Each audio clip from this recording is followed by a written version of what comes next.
The Man Who Was Thursday, A Nightmare by G.K. Chesterton, narrated by Sam Kusi. A wild, mad, hilarious and profoundly moving tale. It is very difficult to classify The Man Who Was Thursday. It is possible to say that it is a gripping adventure story of murderous criminals and brilliant policemen, but it was to be expected that the author of the Father Brown stories should tell a detective story like no one else. On this level, therefore, The Man Who Was Thursday succeeds superbly. If nothing else, it is a magnificent tour de force of suspense writing. However, the reader will soon discover that it is much more than that. Carried along on the boisterous rush of the narrative by Chesterton's wonderful, high-spirited style, he will soon see that he is being carried into much deeper waters than he had planned on, and the totally unforeseeable denouement will prove for the modern reader, as it has for thousands of others since 1908 when the book was first published, an inevitable and moving experience as the investigators finally discover who Sunday is. To Edmund Cleryhue Bentley. A cloud was on the mind of men, and wailing went the weather. Yeah, a sick cloud upon the soul, when we were boys together. Science denounced nonentity, and art admired decay. The world was old and ended, but you and I were gay. Round us in antic order their crippled vices came, lust that had lost its laughter, fear that had lost its shame, like the white lock of Whistler that lit our aimless gloom. Men showed their own white feather as proudly as a plume. Life was a fly that faded, and death a drone that stung. The world was very old indeed when you and I were young. They twisted even decent sin to shapes not to be named. Men were ashamed of honour, but we were not ashamed. Weak if we were foolish, not thus we failed, not thus. When that black Baal blocked the heavens, he had no hymns from us. Children we were, our thoughts of sand were even as weak as we. High as they went, we piled them up to break that bitter sea. Fools as we were in motley, all jangling and absurd. When all church bells were silent, our caps and bells were heard. Not all unhelped, we held the fort, our tiny flags unfurled. Some giant laboured in that cloud to lift it from the world. I find again the book we found, I feel the hour that flings. Far out of fish-shaped Paumanok, some cry of cleaner things. And the green carnation withered, as in forest fires that pass. Roared in the wind of all the world 10 million leaves of grass. Or sane and sweet and sudden, as a bird sings in the rain. Truth out of Tusitala spoke, and pleasure out of pain. Yeah, cool and clear and sudden, as a bird sings in the grey. Dunedin to Samoa spoke, and darkness unto day. But we were young, we lived to see God break their bitter charms. God and the good Republic come riding back in arms. We have seen the city of Mansoul, even as it rocked relieved. Blessed are they who did not see, but being blind believed. This is a tale of those old fears, even of those empty tales, and none but you shall understand the true thing that it tells. Of what colossal gods of shame could cow men and yet crash?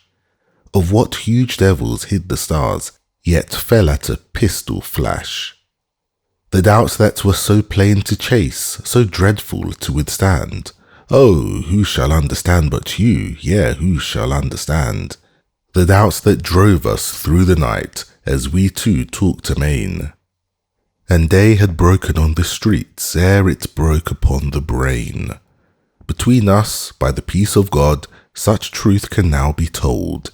Yeah, there is a strength in striking root, and good in growing old. We have found common things at last, and marriage and the creed, and I may safely write it now, and you may safely read. G.K. Chesterton.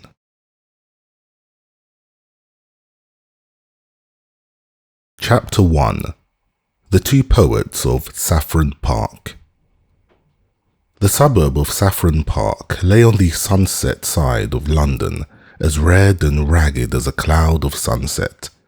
It was built of a bright brick throughout, its skyline was fantastic, and even its ground plan was wild. It had been the outburst of a speculative builder, faintly tinged with art, who called its architecture sometimes Elizabethan and sometimes Queen Anne, apparently under the impression that the two sovereigns were identical. It was described with some justice as an artistic colony, though it never in any definable way produced any art. But although its pretensions to be an intellectual centre were a little vague, its pretensions to be a pleasant place were quite indisputable. The stranger who looked for the first time at the quaint red houses could only think how very oddly shaped the people must be who could fit into them. Nor when he met the people was he disappointed in this respect. The place was not only pleasant but perfect, if once he could regard it not as a deception but rather as a dream. Even if the people were not artists, the whole was nevertheless artistic. That young man with the long auburn hair and the impudent face, that young man was not really a poet, but surely he was a poem. That old gentleman with the wild white beard and the wild white hat, that venerable humbug, was not really a philosopher, but at least he was the cause of philosophy in others. That scientific gentleman, with the bald, egg-like head and the bare, bird-like neck, had no real right to the airs of science that he assumed. He had not discovered anything new in biology, but what biological creature could he have discovered more singular than himself? Thus and thus only, the whole place had properly to be regarded. It had to be considered not so much as a workshop for artists, but as a frail but finished work of art. A man who stepped into its social atmosphere felt as if he had stepped into a written comedy. More especially this attractive unreality fell upon it about nightfall, when the extravagant roofs were dark against the afterglow, and the whole insane village seemed as separate as a drifting cloud. This again was more strongly true of the many nights of local festivity, when the little gardens were often illuminated, and the big Chinese lanterns glowed in the dwarfish trees like some fierce and monstrous fruit. And this was strongest of all on one particular evening, still vaguely remembered in the locality, of which the auburn-haired poet was the hero. It was not only by any means the only evening of which he was the hero. On many nights those passing by his little back garden might hear his high, didactic voice laying down the law to men and particularly to women. The attitude of women in such cases was indeed one of the paradoxes of the place. Most of the women were of the kind vaguely called emancipated, and professed some protest against male supremacy. Yet these new women would always pay to a man the extravagant compliment which no ordinary woman ever pays to him, that of listening while he is talking. And Mr. Lucian Gregory, the red-haired poet, was really, in some sense, a man worth listening to, even if one only laughed at the end of it. He put the old cant of the lawlessness of art and the art of lawlessness with a certain impudent freshness which gave at least a momentary pleasure. He was helped in some degree by the arresting oddity of his appearance, which he worked as the phrase goes, for all it was worth. His dark red hair, parted in the middle, was literally like a woman's, and curved into the slow curls of a virgin in a pre-Raphaelite picture. From within this almost saintly oval, however, his face projected suddenly broad and brutal, the chin carried forward with a look of cockney contempt. This combination at once tickled and terrified the nerves of a neurotic population. He seemed like a walking blasphemy, a blend of the angel and the ape. This particular evening, if it is remembered for nothing else, will be remembered in that place for its strange sunset. It looked like the end of the world. All the heaven seemed covered with a quite vivid and palpable plumage. You could only say that the sky was full of feathers, and of feathers that almost brushed the face. Across the great part of the dome they were grey, with the strangest tints of violet and mauve and an unnatural pink or pale green, but towards the west the whole grew past description, transparent and passionate, and the last red-hot plumes of it covered up the sun like something too good to be seen. The whole was so closely about the earth as to express nothing but a violent secrecy. The very empyrean seemed to be a secret. It expressed that splendid smallness which is the soul of local patriotism. The very sky seemed small. I say that there are some inhabitants who may remember the evening if only by that oppressive sky. There are others who may remember it because it marks the first appearance in the place of a second poet of Saffron Park. For a long time the red-haired revolutionary had reigned without a rival. It was upon the night of the sunset that his solitude suddenly ended.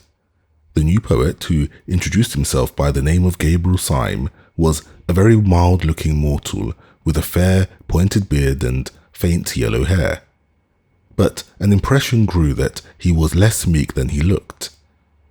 He signalized his entrance by differing with the established poet Gregory upon the whole nature of poetry.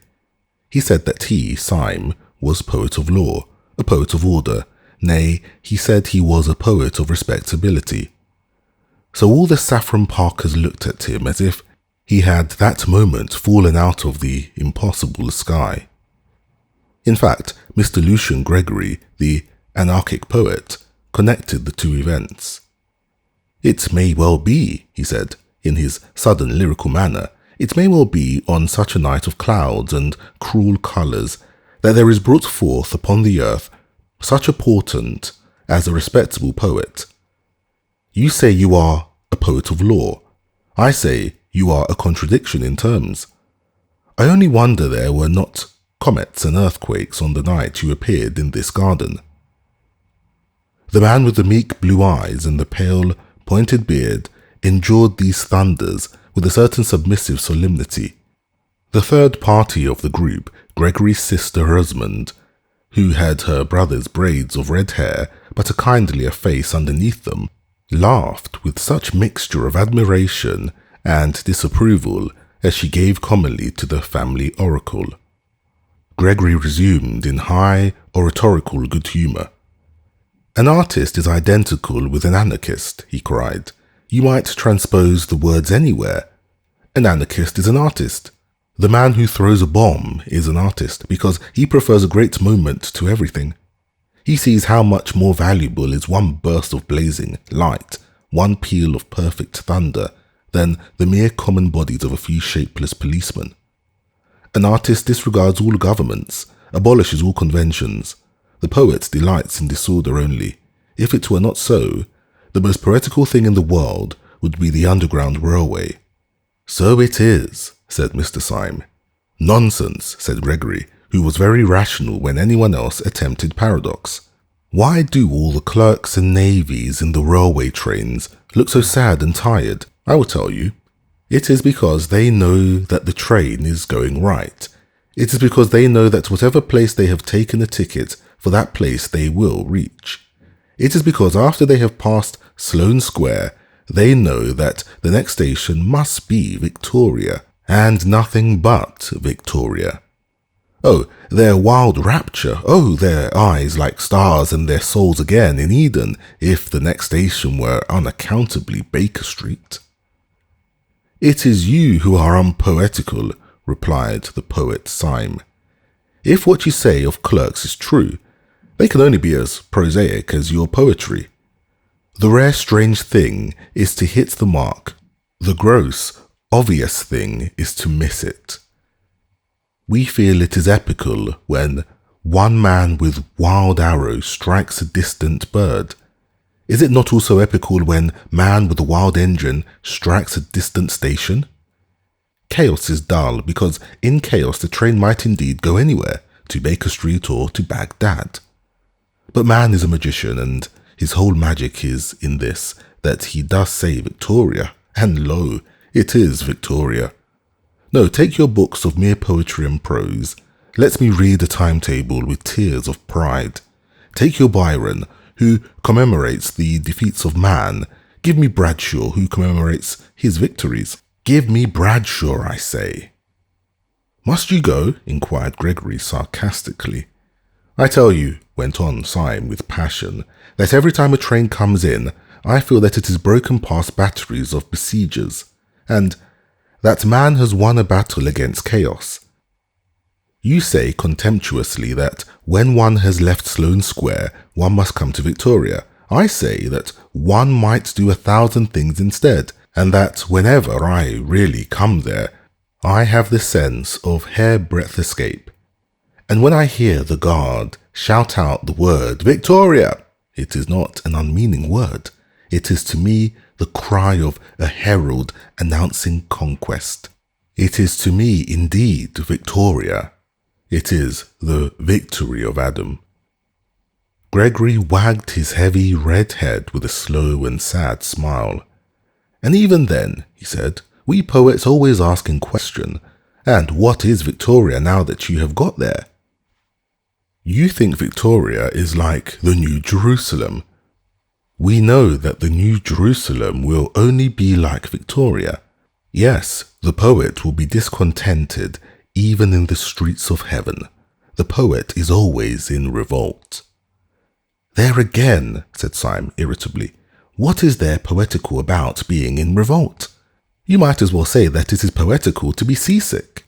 Being sick is a revolt. Being both sick and being rebellious may be the wholesome thing on certain desperate occasions, but I'm hanged if I can see why they are poetical.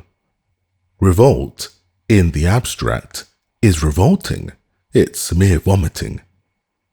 The girl winced for a flash at the unpleasant word, but Syme was too hot to heed her. It is things going right, he cried. That is poetical. Our digestions, for instance, going sacredly and silently right, that is the foundation of all poetry. Yes, the most poetical thing, more poetical than the flowers, more poetical than the stars, the most poetical thing in the world is not being sick. Really, said Gregory, superciliously. The examples you choose. I beg your pardon, said Syme grimly. I forgot we had abolished all conventions. For the first time a red patch appeared on Gregory's forehead. You don't expect me, he said, to revolutionize society on this lawn. Syme looked straight into his eyes and smiled sweetly. No, I don't, he said, but I suppose if you were serious about your anarchism, that is exactly what you would do. Gregory's big bull's eyes blinked suddenly like those of an angry lion, and one could almost fancy that his red mane rose.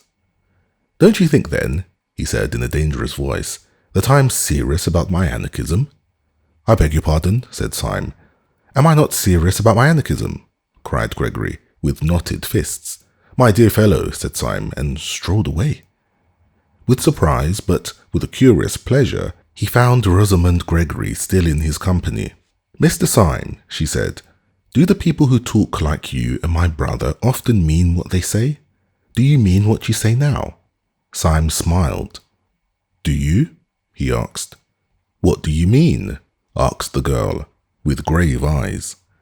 My dear Miss Gregory, said Syme gently, there are many kinds of sincerity and insincerity. When you say thank you for the salt, do you mean what you say? No. When you say the world is round, do you mean what you say? No. It is true, but you don't mean it. Now, sometimes a man like your brother really finds a thing he does mean.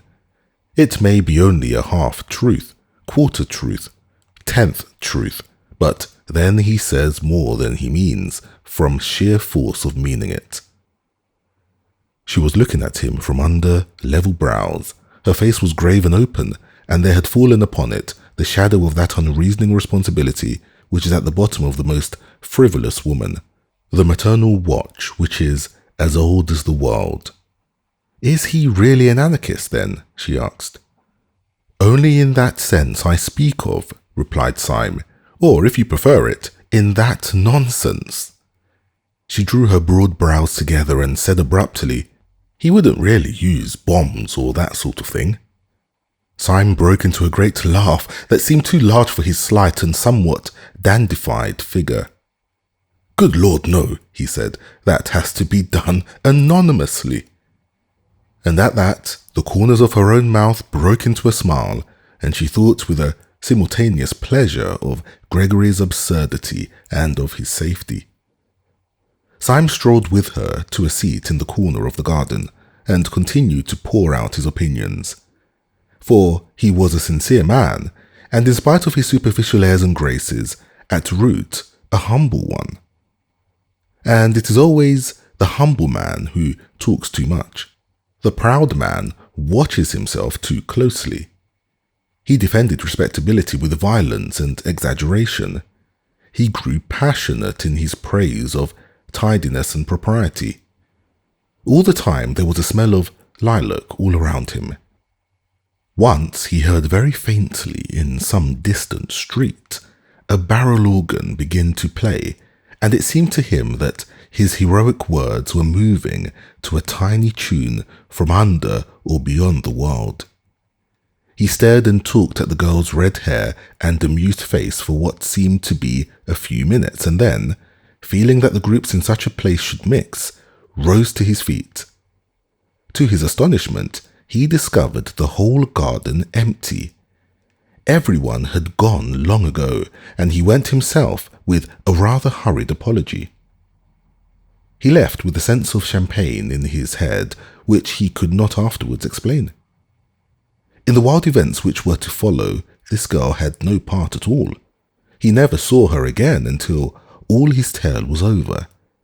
And yet, in some indescribable way, she kept recurring like a motive in music through all his mad adventures afterwards, and the glory of her strange hair ran like a red thread through those dark and ill-drawn tapestries of the night.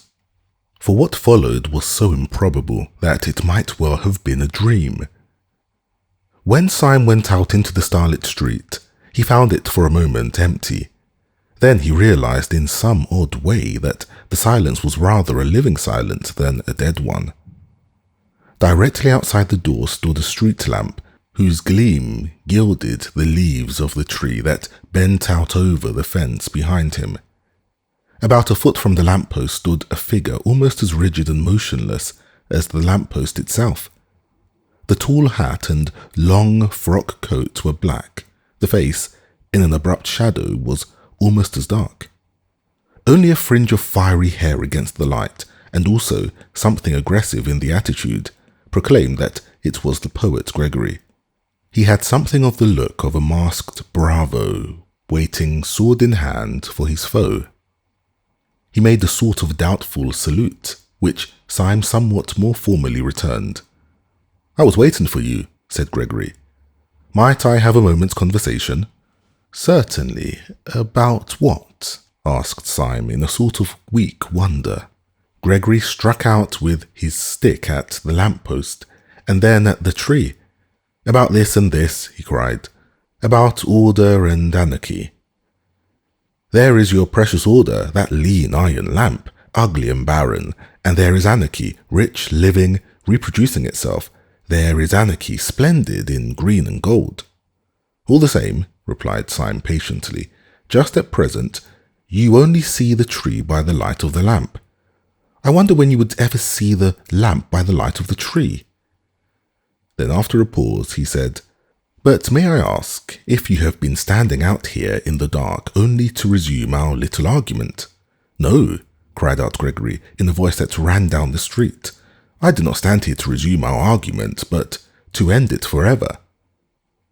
The silence fell again, and Syme, though he understood nothing, listened instinctively for something serious.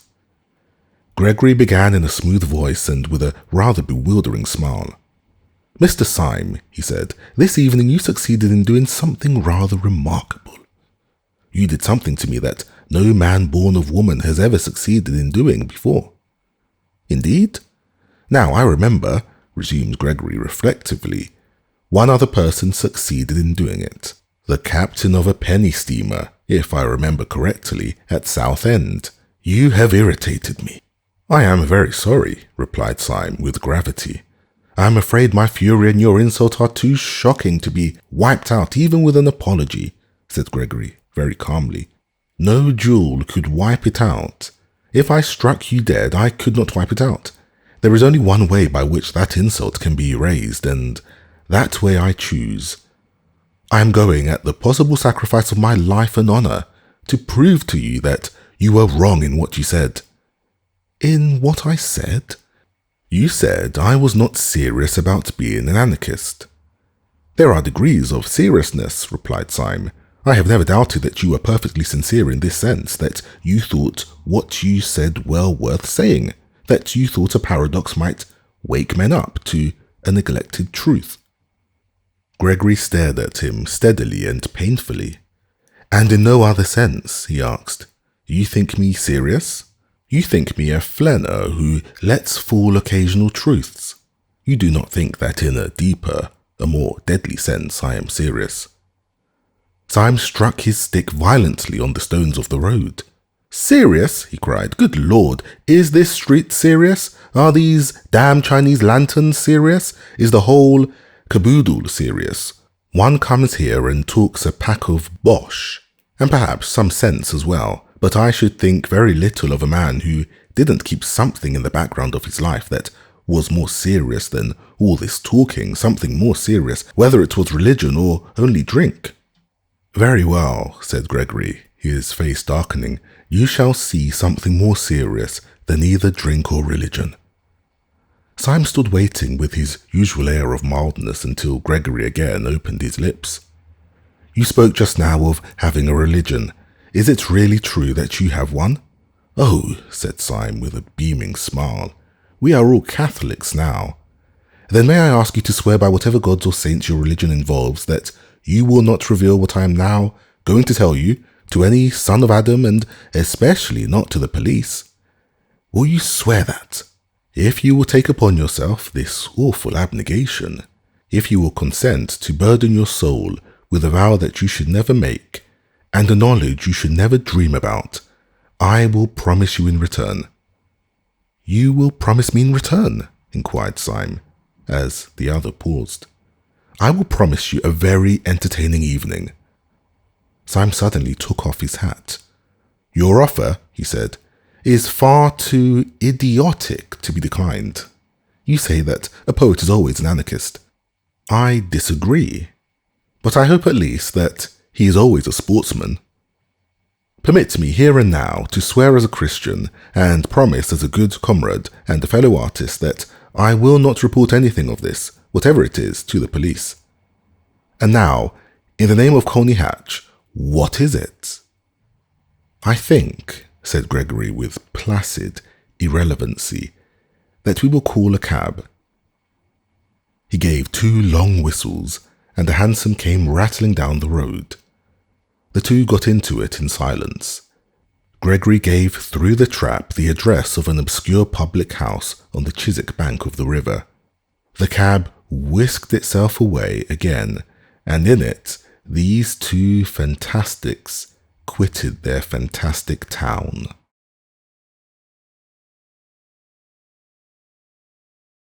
Chapter 2. The Secret of Gabriel Syme. The cab pulled up before a particularly dreary and greasy beer shop into which Gregory rapidly conducted his companion. They seated themselves in a close and dim sort of bar parlour at a stained wooden table with one wooden leg. The room was so small and dark that very little could be seen of the attendant who was summoned beyond a vague and dark impression of something bulky and bearded. "Will you take a little supper? The pâté de foie gras is not good here, but I can recommend the game." Syme received the remark with stolidity, imagining it to be a joke. "Except in the vein of humour," he said, with a well-bred indifference. "Oh, bring me some lobster mayonnaise." To his indescribable astonishment, the man only said, "Certainly, sir," and went away apparently to get it. "What will you drink?" resumed Gregory, with the same careless yet apologetic air. "I shall only have a crème de menthe myself. I have dined, but the champagne can really be trusted. Do let me start you with a half bottle of Pommery at least." "Thank you," said the motionless Syme. "You are very good." His further attempts at conversation, somewhat disorganized in themselves, were cut short finally as by a thunderbolt by the actual appearance of the lobster. Syme tasted it and found it particularly good. Then he suddenly began to eat with great rapidity and appetite. "Excuse me if I enjoy myself rather obviously," he said to Gregory, smiling. "I don't often have the luck to have a dream like this. It is new to me for a nightmare to lead to a lobster. It is commonly the other way." "You are not asleep, I assure you," said Gregory. "You are, on the contrary, close to the most actual and arousing moment of your existence. Ah, here comes your champagne. I admit that there may be a slight disproportion, let us say, between the inner arrangements of this excellent hotel and its simple and unpretentious exterior. But that is all our modesty. We are the most modest men that ever lived on earth." "And who are we?" asked Syme, emptying his champagne glass. "It is quite simple," replied Gregory. "We are the serious anarchists in whom you do not believe." "Oh," said Syme shortly, "you do yourselves well in drinks." "Yes, we are serious about everything," answered Gregory. Then, after a pause, he added, "If in a few moments this table begins to turn round a little, don't put it down to your inroad into the champagne. I don't wish you to do yourself an injustice." "Well, if I'm not drunk, I'm mad," replied Syme with perfect calm. "But I trust I can behave like a gentleman in either condition. May I smoke?" "Certainly," said Gregory, producing a cigar case. "Try one of mine." Syme took the cigar, clipped the end off with a cigar cutter out of his waistcoat pocket, put it in his mouth, lit it slowly, and let out a long cloud of smoke. It is not a little to his credit that he performed these rites with so much composure, for almost before he had begun them, the table at which he sat had begun to revolve, first slowly, and then rapidly, as if at an insane séance. "You must not mind it," said Gregory. "It's a kind of screw." "Quite so," said Syme placidly. "A kind of screw. How simple that is."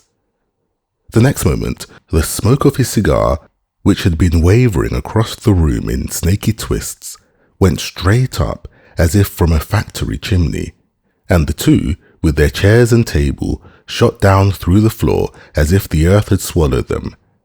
They went rattling down a kind of roaring chimney as rapidly as a lift cut loose, and they came with an abrupt bump to the bottom.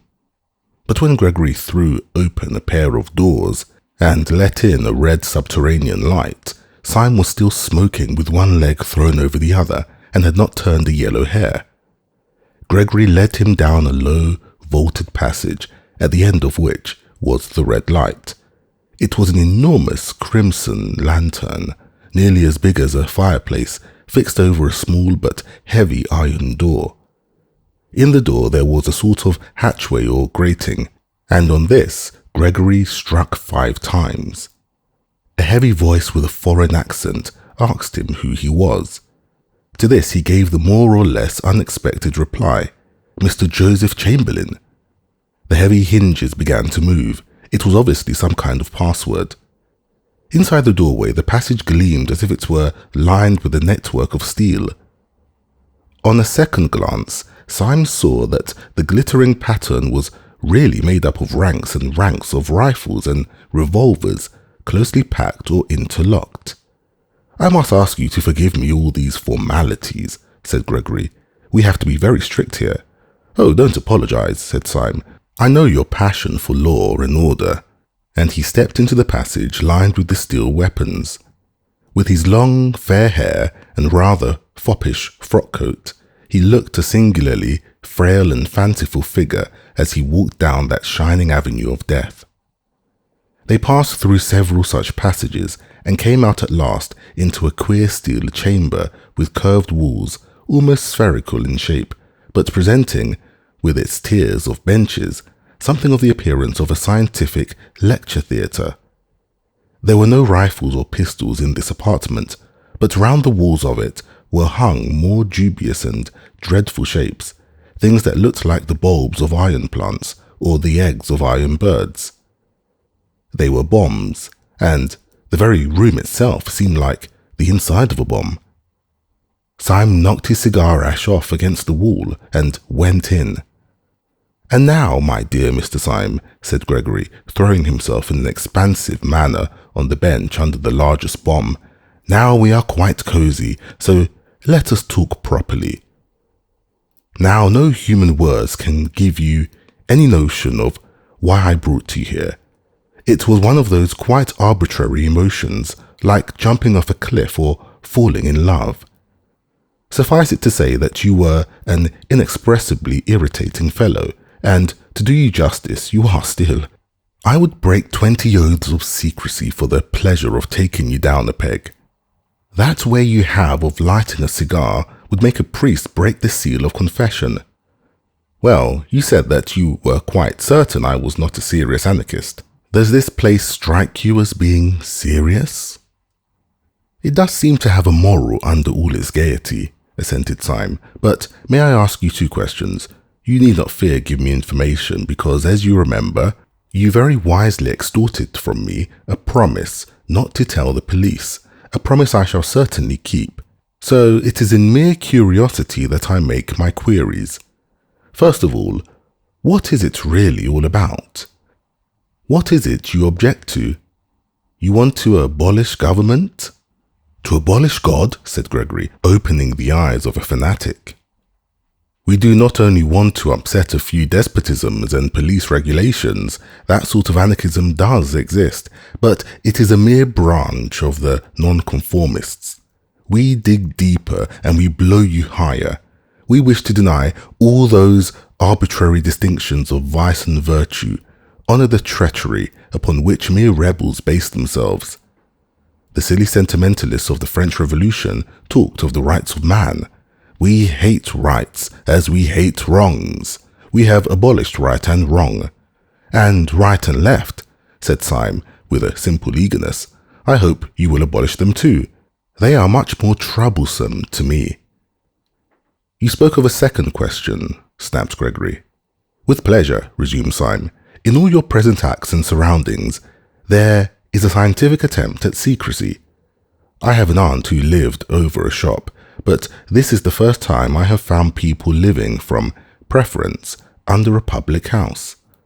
You have a heavy iron door. You cannot pass it without submitting to the humiliation of calling yourself Mr. Chamberlain. You surround yourself with steel instruments which make the place, if I may say so, more impressive than homelike. May I ask why, after taking all this trouble to barricade yourselves in the bowels of the earth, you then parade your whole secret by talking about anarchism to every silly woman in Saffron Park?" Gregory smiled. "The answer is simple," he said. "I told you I was a serious anarchist, and you did not believe me, nor do they believe me. Unless I took them into this infernal room, they would not believe me." Syme smoked thoughtfully and looked at him with interest. Gregory went on. "The history of the thing might amuse you," he said. When first I became one of the new anarchists, I tried all kinds of respectable disguises. I dressed up as a bishop. I read up all about bishops in our anarchist pamphlets, in Superstition, The Vampire, and Priests of Prey. I certainly understood from them that bishops are strange and terrible old men keeping a cruel secret from mankind. I was misinformed. When on my first appearing in Episcopal gaiters in a drawing room, I cried out in a voice of thunder, "Down, down, presumptuous human reason!" They found out in some way that I was not a bishop at all. I was nabbed at once. Then I made up as a millionaire, but I defended capital with so much intelligence that a fool could see that I was quite poor. Then I tried being a major.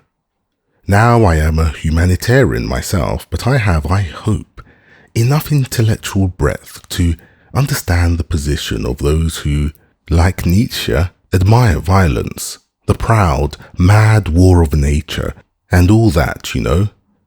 I threw myself into the major. I drew my sword and waved it constantly. I called out blood abstractedly, like a man calling for wine. I often said, "Let the weak perish, it is the law." Well, it seems majors don't do this. I was nabbed again. At last I went in despair to the president of the Central Anarchist Council, who is the greatest man in Europe. "What is his name?" asked Syme. "You would not know it," answered Gregory. "That is his greatness. Caesar and Napoleon put all their genius into being heard of, and they were heard of. He puts all his genius into not being heard of, and he is not heard of. But you cannot be for 5 minutes in the room with him without feeling that Caesar and Napoleon would have been children in his hands." He was silent and even pale for a moment, and then resumed. But whenever he gives advice, it is always something as startling as an epigram, and yet as practical as the Bank of England. I said to him, "What disguise will hide me from the world? What can I find more respectable than bishops and majors?" He looked at me with his large but indecipherable face. "You want a safe disguise, do you? You want a dress which will guarantee you harmless, a dress in which no one would ever look for a bomb?" I nodded. He suddenly lifted his lion's voice. "Why then dress up as an anarchist, you fool?" he roared so that the room shook. "Nobody will ever expect you to do anything dangerous then." And he turned his broad back on me without another word. I took his advice and have never regretted it. I preached blood and murder to those women day and night, and by God, they would let me wheel their perambulators. Syme sat watching him with some respect in his large, blue eyes. "You took me in," he said. "It is really a smart dodge." Then, after a pause, he added, "What do you call this tremendous president of yours?" "We generally call him Sunday," replied Gregory with simplicity. "You see, there are 7 members of the Central Anarchist Council, and they are named after the days of the week. He is called Sunday, by some of his admirers, Bloody Sunday. It is curious you should mention the matter, because the very night you have dropped in, if I may so express it, is the night on which our London branch, which assembles in this room, has to elect its own deputy to fill a vacancy in the council. The gentleman who has for some time past played, with propriety and general applause, the difficult part of Thursday, has died quite suddenly. Consequently, we have called a meeting this very evening to elect a successor." He got to his feet and strolled across the room with a sort of smiling embarrassment. "I feel somehow as if you were my mother, Syme," he continued casually. "I feel that I can confide anything to you, as you have promised to tell nobody. In fact, I will confide to you something that I would not say in so many words to an anarchist who will be coming to the room in about 10 minutes. We shall, of course, go through a form of election, but I don't mind telling you that it is practically certain what the results will be." He looked down for a moment modestly. "It is almost a settled thing that I am to be Thursday." "My dear fellow," said Syme heartily, "I congratulate you. A great career." Gregory smiled in deprecation and walked across the room, talking rapidly. "As a matter of fact, everything is ready for me on this table," he said, "and the ceremony will probably be the shortest possible." Syme also strolled across the table and found lying across it a walking stick, which turned out on examination to be a sword stick, a large Colt's revolver, a sandwich case, and a formidable flask of brandy. Over the chair beside the table was thrown a heavy-looking cape or cloak. "I have only to get the form of election finished," continued Gregory with animation. "Then I snatch up this cloak and stick, stuff these other things into my pocket, step out of a door in this cavern, which opens on the river, where there is a steam tug already waiting for me, and then, oh, the wild joy of being Thursday." And he clasped his hands. Syme, who had sat down once more with his usual insolent languor, got to his feet with an unusual air of hesitation. "Why is it," he asked vaguely, "that I think you are quite a decent fellow? Why do I positively like you, Gregory?" He paused a moment and then added with a sort of fresh curiosity, "Is it because you are such an ass?" There was a thoughtful silence again, and then he cried out, "Well, damn it all, this is the funniest situation I have ever been in my life, and I'm going to act accordingly. Gregory, I gave you a promise before I came to this place. That promise I would keep under red-hot pincers. Would you give me, for my own safety, a little promise of the same kind?" "A promise?" asked Gregory, wondering. "Yes," said Syme very seriously, "a promise. I swore before God that I would not tell your secret to the police. Will you swear by humanity or whatever beastly thing you believe in, that you will not tell my secret to the anarchists?" "Your secret?" asked the staring Gregory. "Have you got a secret?" "Yes," said Syme, "I have a secret." Then, after a pause, "Will you swear?" Gregory glared at him gravely for a few moments, and then said abruptly, "You must have bewitched me, but I feel a furious curiosity about you. Yes, I will swear not to tell the anarchists anything you tell me. But look sharp, for they will be here in a couple of minutes." Syme rose slowly to his feet and thrust his long white hands into his long grey trousers pockets. Almost as he did so, there came 5 knocks on the outer grating, proclaiming the arrival of the first of the conspirators.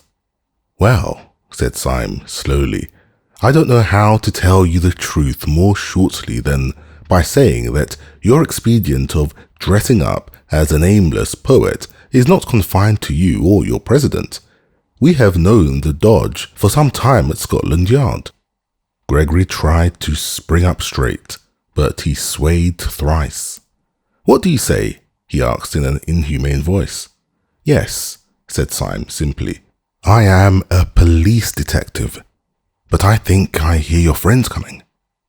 From the doorway there came a murmur of "Mr. Joseph Chamberlain." It was repeated twice and thrice, and then 30 times, and the crowd of Joseph Chamberlains, a solemn thought, could be heard trampling down the corridor.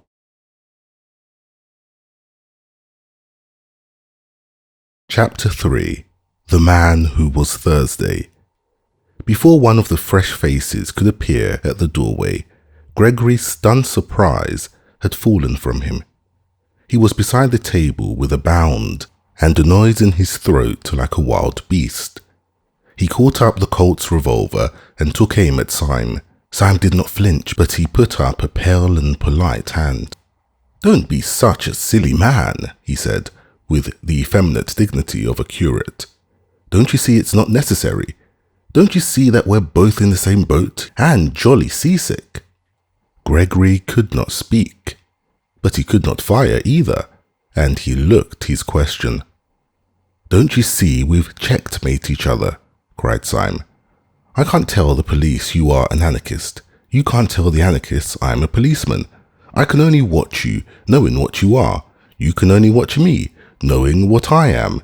In short, it's a lonely intellectual duel, my head against yours. I'm a policeman deprived of help of the police. You, my poor fellow, are an anarchist deprived of the help of the law and organization which is so essential to anarchy. The one solitary difference is in your favor. You are not surrounded by inquisitive policemen. I am surrounded by inquisitive anarchists. I cannot betray you, but I might betray myself. Come, come, wait and see me betray myself. I shall do it so nicely. Gregory put the pistol slowly down, still staring at Syme as if he were a sea monster. I don't believe in immortality, he said at last. But if after all this you were to break your word, God would make a hell only for you to howl in it forever. I shall not break my word, said Syme sternly, nor will you break yours. Here are your friends. The mass of the anarchists entered the room heavily, with a slouching and somewhat weary gait, but one little man with a black beard and glasses, a man somewhat of the type of Mr. Tim Healy, detached himself and bustled forward with some papers in his hand. Comrade Gregory, he said, I suppose this man is a delegate? Gregory, taken by surprise, looked down and muttered the name of Syme, but Syme replied almost pertly, I am glad to see that your gate is well enough guarded to make it hard for anyone to be here who was not a delegate. The brow of the little man with the black beard was, however, still contracted with something like suspicion. What branch do you represent? He asked sharply. I should hardly call it a branch, said Syme, laughing. I should call it, at the very least, a route. What do you mean? The fact is, said Syme serenely, the truth is, I am a Sabbatarian. I have been specially sent here to see that you show a due observance of Sunday. The little man dropped one of his papers, and a flicker of fear went over all the faces of the group. Evidently the awful president, whose name was Sunday, did sometimes send down such irregular ambassadors to such branch meetings. Well, comrade, said the man with the papers after a pause, I suppose we'd better give you a seat in the meeting? If you ask my advice as a friend, said Syme with severe benevolence, I think you'd better. When Gregory heard the dangerous dialogue end, with a sudden safety for his rival, he rose abruptly and paced the floor in painful thought. He was, indeed, in an agony of diplomacy. It was clear that Syme's inspired impudence was likely to bring him out of all merely accidental dilemmas. Little was to be hoped from them. He could not himself betray Syme, partly from honour, but partly also because if he betrayed him and for some reason failed to destroy him, the Syme who escaped would be a Syme freed from all obligation of secrecy, a Syme who would simply walk to the nearest police station. After all, it was only one night's discussion, and only one detective who would know of it. He would let out as little as possible of their plans that night, and then let Syme go and chance it. He strode across the group of anarchists, which was already distributing itself along the benches. I think it is time we began, he said.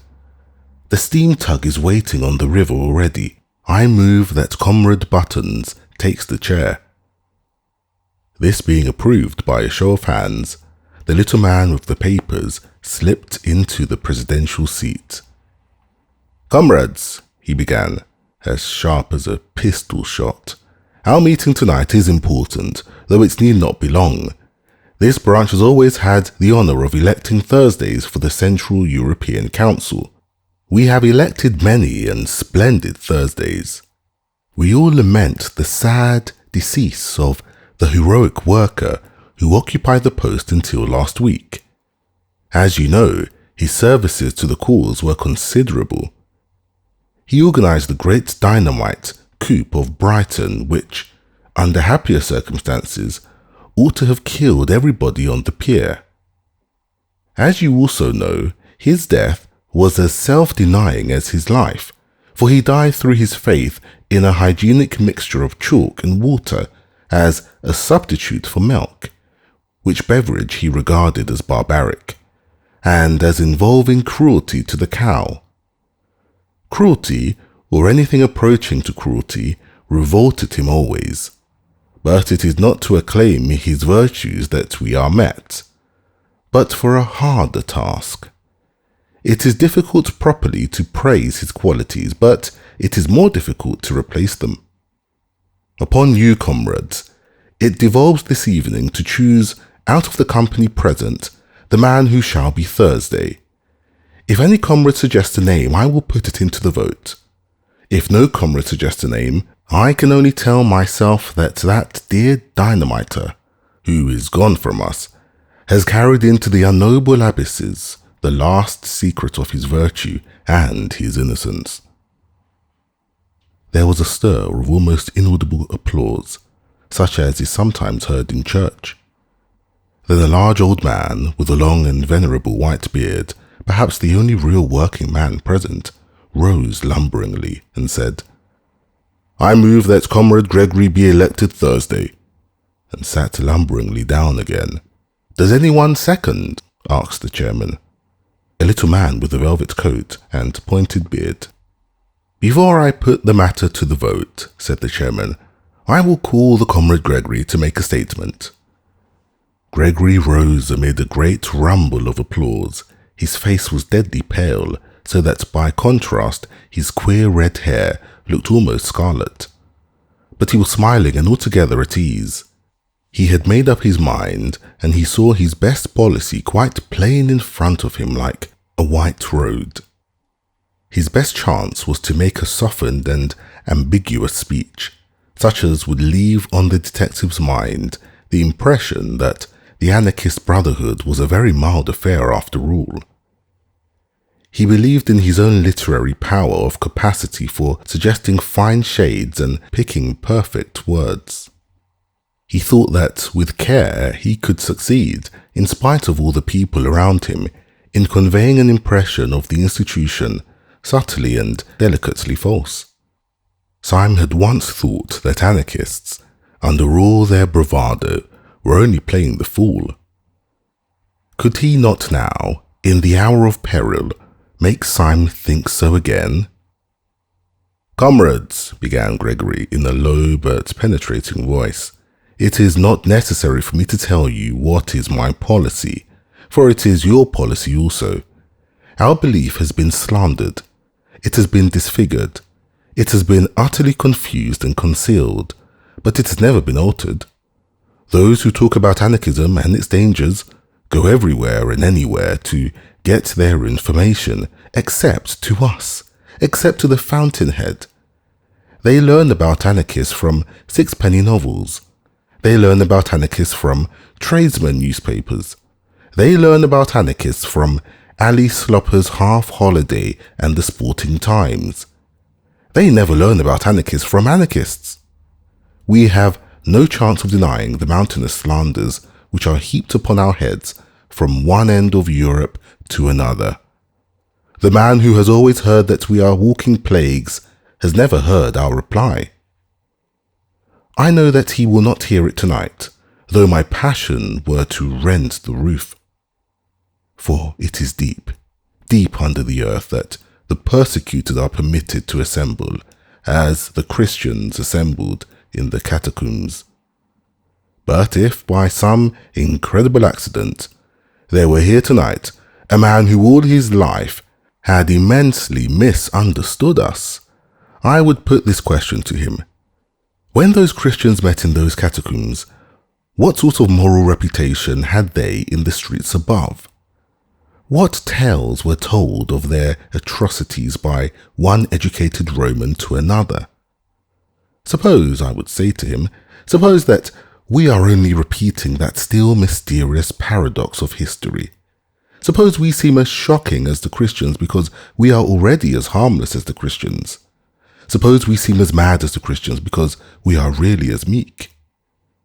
The applause that had greeted the opening sentences had been gradually growing fainter, and at the last word it stopped suddenly. In the abrupt silence, the man with the velvet jacket said in a high, squeaky voice, "I'm not meek." Comrade Witherspoon tells us, resumes Gregory, that he is not meek. Ah, how little he knows himself. His words are, indeed, extravagant. His appearance is ferocious, and even, to an ordinary taste, unattractive. But only the eye of a friendship as deep and delicate as mine can perceive the deep foundation of solid meekness which lies at the base of him, too deep even for himself to see. I repeat, we are the true early Christians, only that we come too late. We are simple as they revere simple. Look at Comrade Witherspoon. We are modest, as they were modest. Look at me. We are merciful. No, no, called out Mr. Witherspoon with the velvet jacket. I say we are merciful, repeated Gregory furiously. As the early Christians were merciful, yet this did not prevent their being accused of eating human flesh. We did not eat human flesh. Shame, cried Witherspoon. Why not? Comrade Witherspoon, said Gregory with a feverish gaiety, is anxious to know why nobody eats him. Laughter. In our society, at any rate, which loves him sincerely, which is founded upon love. No, no, said Witherspoon. Down with love. Which is founded upon love, repeated Gregory, grinding his teeth. There will be no difficulty about the aims which we shall pursue as a body, or which I should pursue were I chosen as the representative of that body. Superbly careless of the slanders that represent us as assassins and enemies of human society, we shall pursue with moral courage and quiet intellectual pressure the permanent ideals of brotherhood and simplicity. Gregory resumed his seat and passed his hand across his forehead. The silence was sudden and awkward, but the chairman rose like an automation and said in a colourless voice, "Does anyone oppose the election of Comrade Gregory?" The assembly seemed vague and subconsciously disappointed, and Comrade Witherspoon moved restlessly on his seat and muttered in his thick beard. By the sheer rush of routine, however, the motion would have been put and carried. But as the chairman was opening his mouth to put it, Syme sprang to his feet and said in a small and quiet voice, "Yes, Mr. Chairman, I oppose." The most effective fact in oratory is an unexpected change in the voice. Mr. Gabriel Syme evidently understood oratory.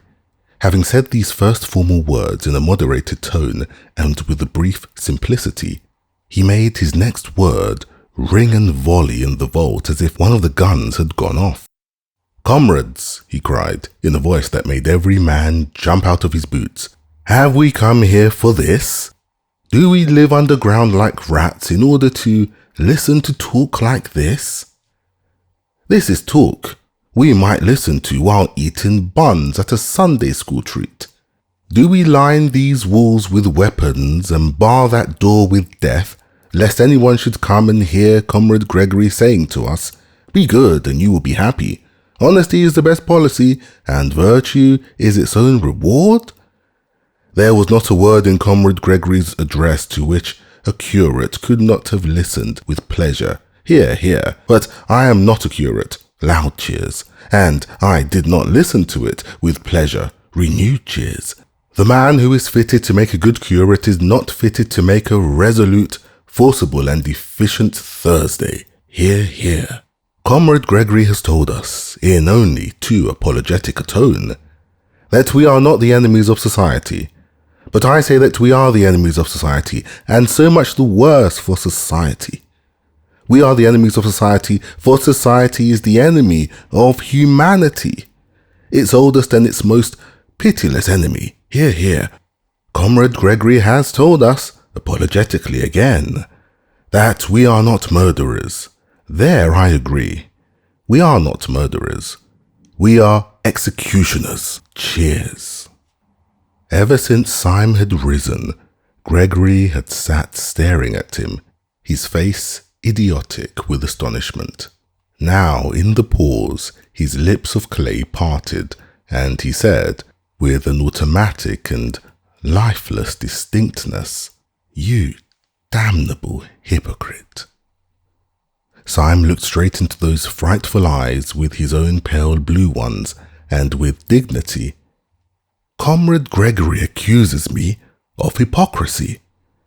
He knows as well as I do that I am keeping all my engagements and doing nothing but my duty. I do not mince words. I do not pretend to. I say that Comrade Gregory is unfit to be Thursday for all his amiable qualities.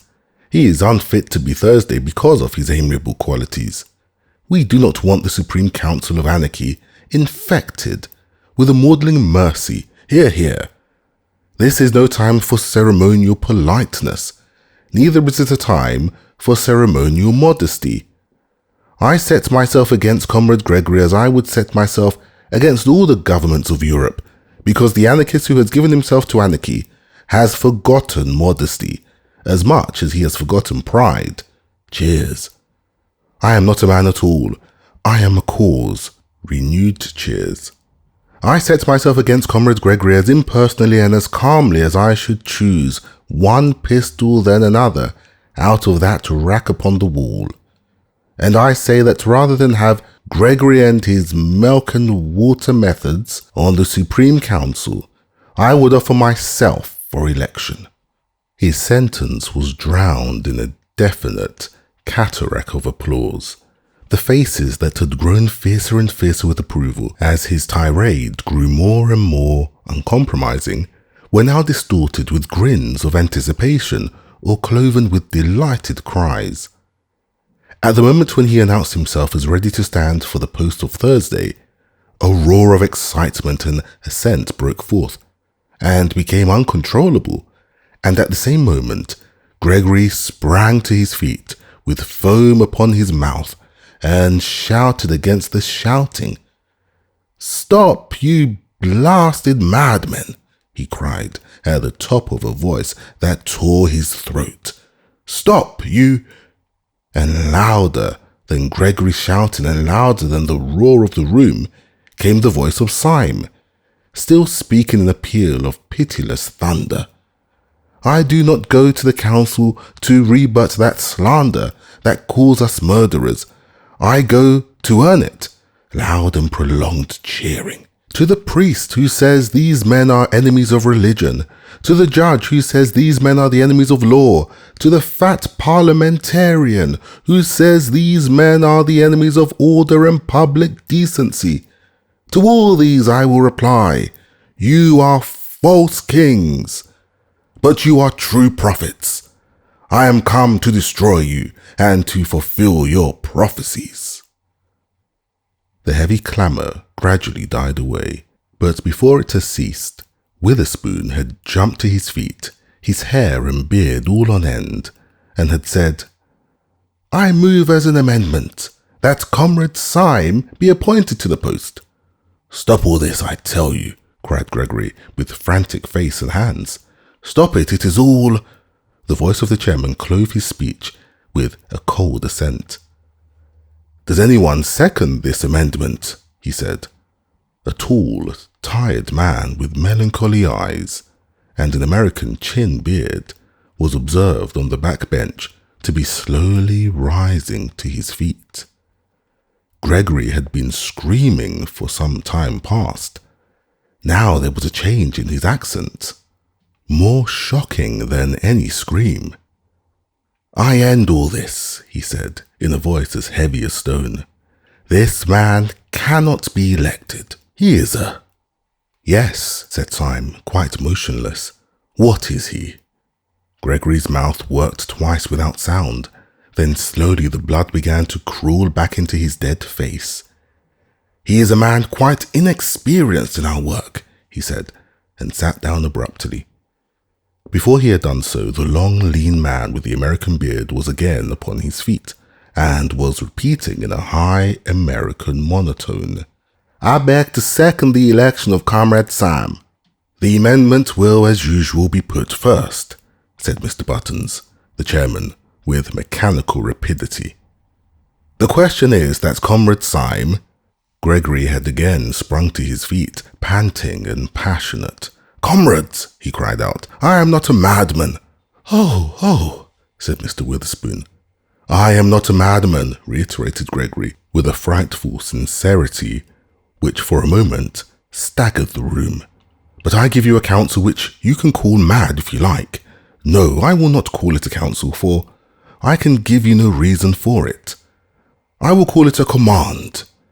Call it a mad command, but act upon it. Strike, but hear me. Kill me, but obey me. Do not elect this man. Truth is so terrible, even in fetters, that for a moment Syme's slender and insane victory swayed like a reed. But you could not have guessed it from Syme's bleak blue eyes. He merely began, "Comrade Gregory commands." Then the spell was snapped, and one anarchist called out to Gregory, "Who are you? You are not Sunday." And another anarchist added in a heavier voice, "And you are not Thursday." "Comrades," cried Gregory in a voice like that of a martyr who in ecstasy of pain has passed beyond pain, "it is nothing to me whether you detest me as a tyrant or detest me as a slave. If you will not take my command, accept my degradation. I kneel to you. I throw myself at your feet. I implore you. Do not elect this man." "Comrade Gregory," said the chairman after a painful pause, "this is really not quite dignified." For the first time in the proceedings, there was, for a few seconds, a real silence. Then Gregory fell back in his seat, a pale wreck of a man, and the chairman repeated, like a piece of clockwork suddenly started again, "The question is that Comrade Syme be elected to the post of Thursday on the General Council." The roar rose like the sea, the hands rose like a forest, and 3 minutes afterwards, Mr. Gabriel Syme of the Secret Police Service was elected to the post of Thursday on the General Council of the Anarchists of Europe. Everyone in the room seemed to feel the tug waiting on the river, the swordstick and the revolver waiting on the table. The instant the election was ended and irrevocable, and Syme had received the paper proving his election, they all sprang to their feet, and the fiery groups moved and mixed in the room. Syme found himself, somehow or other, face to face with Gregory, who still regarded him with a stare of stunned hatred. They were silent for many minutes. "You are a devil," said Gregory at last. "You are a gentleman," said Syme with gravity. "It was you that entrapped me," began Gregory, shaking from head to foot. "Entrapped me into—" "Talk sense," said Syme shortly. "Into what sort of devil's parliament have you entrapped me, if it comes to that?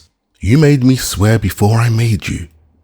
Perhaps we are both doing what we think right, but what we think right is so damned different that there can be nothing between us in the way of concession. There is nothing possible between us but honor and death." And he pulled the great cloak about his shoulders and picked up the flask from the table.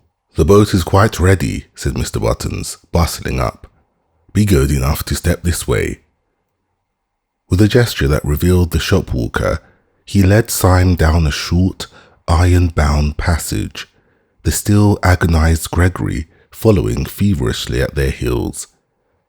At the end of the passage was a door, which Buttons opened sharply, showing a sudden blue and silver picture of the moonlit river that looked like a scene in a theatre.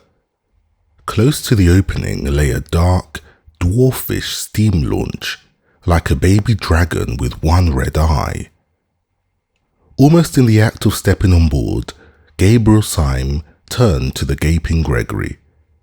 "You have kept your word," he said gently, with his face in shadow. "You are a man of honor, and I thank you. You have kept it even down to a small particular. There was one special thing you promised me at the beginning of the affair, and which you have certainly given me by the end of it." "What do you mean?" cried the chaotic Gregory. "What did I promise you?" "A very entertaining evening," said Syme, and he made the military salute with the swordstick as the steamboat slid away.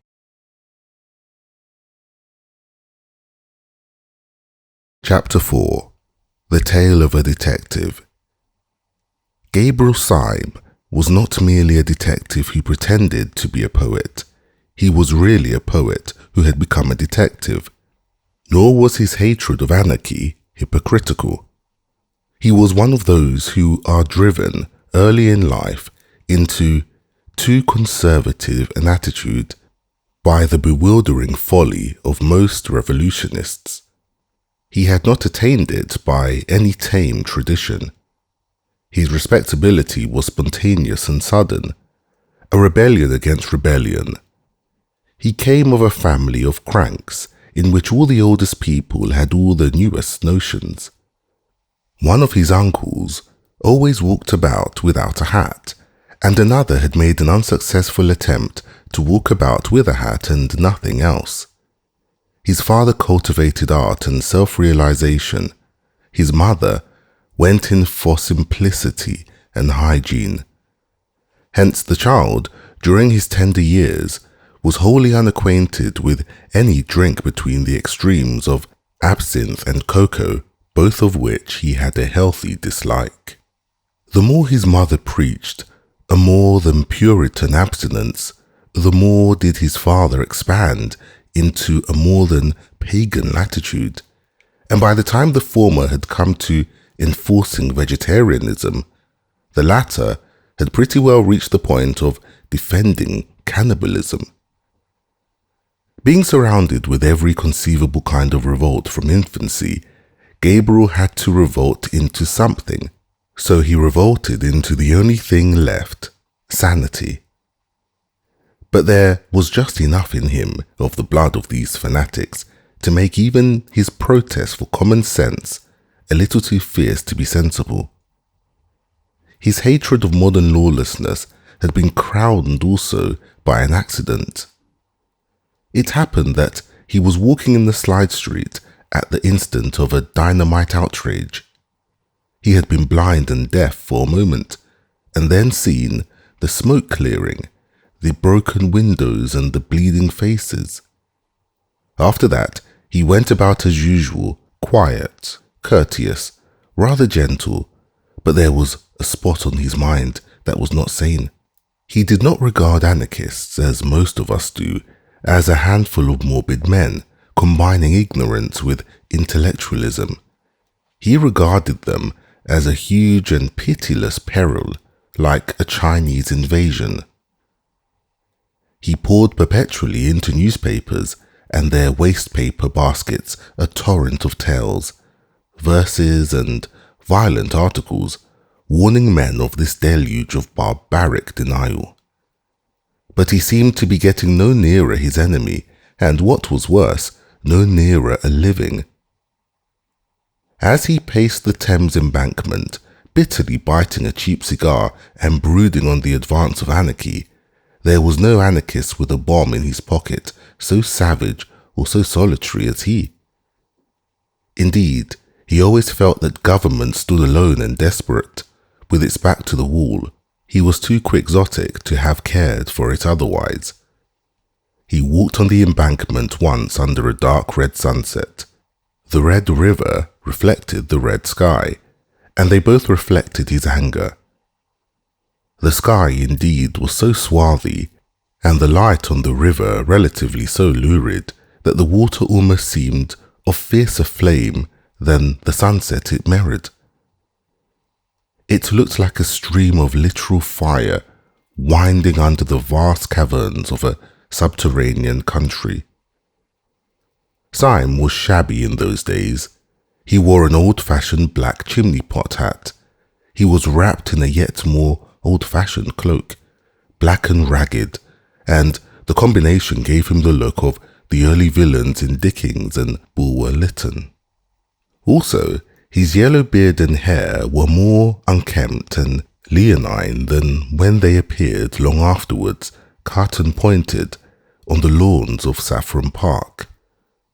A long, lean black cigar, bought in Soho for twopence, stood out from between his tightened teeth, and altogether he looked a very satisfactory specimen of the anarchists upon whom he had vowed a holy war. Perhaps this was why a policeman on the embankment spoke to him and said, "Good evening." Syme, at a crisis of his morbid fears for humanity, seemed stung by the mere stolidity of the automatic official, a mere bulk of blue in the twilight. "A good evening, is it?" he said sharply. "You fellows would call the end of the world a good evening. Look at that bloody red sun and that bloody river. I tell you that if that were literally human blood, spilt and shining, you would still be standing here as solid as ever, looking out for some poor, harmless tramp who could move on. You policemen are cruel to the poor, but I could forgive you even your cruelty if it were not for your calm." "If we are calm," replied the policeman, "it is the calm of organized resistance." "Eh?" said Syme, staring. "The soldier must be calm in the thick of the battle," pursued the policeman. "The composure of an army is the anger of a nation." "Good God, the board schools," said Syme. "Is this undenominational education?" "No," said the policeman sadly. "I never had any of those advantages. The board schools came after my time. What education I had was very rough and old-fashioned, I'm afraid." "Where did you have it?" asked Syme, wondering. "Oh, at Harrow," said the policeman. "The class sympathies, which, false as they are the truest things in so many men, broke out of Syme before he could control them." "But good Lord, man," he said, "you oughtn't to be a policeman." The policeman sighed and shook his head. "I know," he said solemnly. "I know I am not worthy." "But why did you join the police?" asked Syme with rude curiosity. "For much the same reason that you abused the police," replied the other. "I found that there was a special opening in the service for those whose fears for humanity were concerned rather with aberrations of the scientific intellect than with normal and excusable, though excessive, outbreaks of the human will. I trust I make myself clear." "If you mean that you make your opinion clear," said Syme, "I suppose you do. But as for making yourself clear, it is the last thing you do. How comes a man like you to be talking philosophy in the blue helmet on the Thames embankment?" "You have evidently not heard of the latest development in our police system," replied the other. "I am not surprised at it. We are keeping it rather dark from the educated class, because that class contains most of our enemies. But you seem to be exactly in the right frame of mind. I think you might almost join us." "Join you in what?" asked Syme. "I will tell you," said the policeman slowly. "This is the situation. The head of one of our departments, one of the most celebrated detectives in Europe, has long been of opinion that a purely intellectual conspiracy would soon threaten the very existence of civilization. He is certain that the scientific and artistic worlds are silently bound in a crusade against the family and the state. He has therefore formed a special corps of policemen who are also philosophers. It is their business to watch the beginnings of this conspiracy, not merely in a criminal but in a controversial sense. I am a Democrat myself, and I am fully aware of the value of the ordinary man in matters of ordinary valor or virtue. But it would obviously be undesirable to employ the common policeman in an investigation which is also a heresy hunt." Syme's eyes were bright with a sympathetic curiosity. "What do you do then?" he said. "The work of the philosophical policeman," replied the man in blue, "is at once bolder and more subtle than that of the ordinary detective. The ordinary detective goes to pothouses to arrest thieves. We go to artistic tea parties to detect pessimists.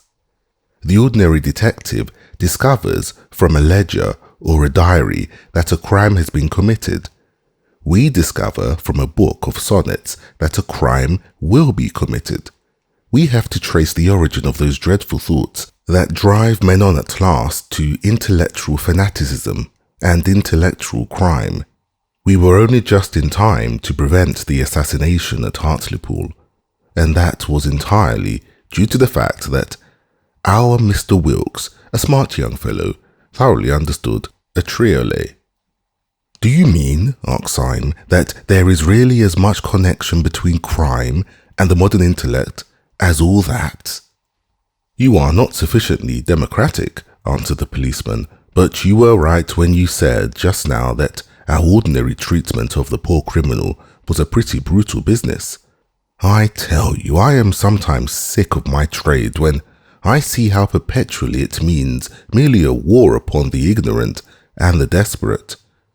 But this new movement of ours is a very different affair. We deny the snobbish English assumption that the uneducated are the dangerous criminals. We remember the Roman emperors. We remember the great poisoning princes of the Renaissance. We say that the dangerous criminal is the educated criminal. We say that the most dangerous criminal now is the entirely lawless modern philosopher. Compared to him, burglars and bigamists are essentially moral men. My heart goes out to them. They accept the essential idea of man. They merely seek it wrongly. Thieves respect property. They merely wish the property to become their property, that they may more perfectly respect it. But philosophers dislike property as property. They wish to destroy the very idea of personal possession. Bigamists respect marriage, or they would not go through the highly ceremonial and even ritualistic formality of bigamy. But philosophers despise marriage as marriage. Murderers respect human life. They merely wish to attain a greater fullness of human life in themselves by the sacrifice of what seems to them to be lesser lives. But philosophers hate life itself, their own as much as other people's. Syme struck his hands together. "How true that is," he cried. "I have felt it from my boyhood, but never could state the verbal antithesis. The common criminal is a bad man, but at least he is, as it were, a conditional good man. He says that if only a certain obstacle be removed, say a wealthy uncle, he is then prepared to accept the universe and to praise God. He is a reformer, but not an anarchist. He wishes to cleanse the edifice, but not to destroy it. But the evil philosopher is not trying to alter things, but to annihilate them. Yes, the modern world has retained all those parts of police work which are really oppressive and ignominious. The harrying of the poor, the spying upon the unfortunate. It has given up its more dignified work, the punishment of powerful traitors in the state and powerful heresiarchs in the church. The moderns say we must not punish heretics. My only doubt is whether we have a right to punish anybody else." "But this is absurd," cried the policeman, clasping his hands with an excitement uncommon in persons of his figure and costume. "But it is intolerable. I don't know what you're doing, but you're wasting your life. You must, you shall, join our special army against anarchy. Their armies are on our frontiers. Their bolt is ready to fall. A moment more, and you may lose the glory of working with us, perhaps the glory of dying with the last heroes of the world." "It is a chance not to be missed, certainly," assented Syme, "but still I do not quite understand. I know as well as anybody that the modern world is full of lawless little men and mad little movements, but beastly as they are, they generally have the one merit of disagreeing with each other. How can you talk of their leading one army or hurling one bolt? What is this anarchy?" "Do not confuse it," replied the constable, "with those chance dynamite outbreaks from Russia or from Ireland, which are really the outbreaks of oppressed, if mistaken, men. This is a vast philosophic movement, consisting of an outer and an inner ring. You might even call the outer ring the laity and the inner ring the priesthood. I prefer to call the outer ring the innocent section, the inner ring the supremely guilty section. The outer ring, the main mass of their supporters, are merely anarchists, that is, men who believe that rules and formulas have destroyed human happiness. They believe that all the evil results of human crime are the results of the system that has called it crime. They do not believe that the crime creates the punishment. They believe that the punishment has created the crime. They believe that if a man seduced 7 women, he would naturally walk away as blameless as the flowers of spring. They believe that if a man picked a pocket, he would naturally feel exquisitely good. These I call the innocent section. Oh, said Syme. Naturally, therefore, these people talk about a happy time coming, the paradise of the future, mankind freed from the bondage of vice and the bondage of virtue, and so on. And so also the men of the inner circle speak, the sacred priesthood. They also speak to applauding crowds of the happiness of the future, and of mankind freed at last. But in their mouths, and the policeman lowered his voice, in their mouths, these happy phrases have a horrible meaning. They are under no illusions. They are too intellectual to think that man upon this earth can ever be quite free of original sin and the struggle. And they mean death.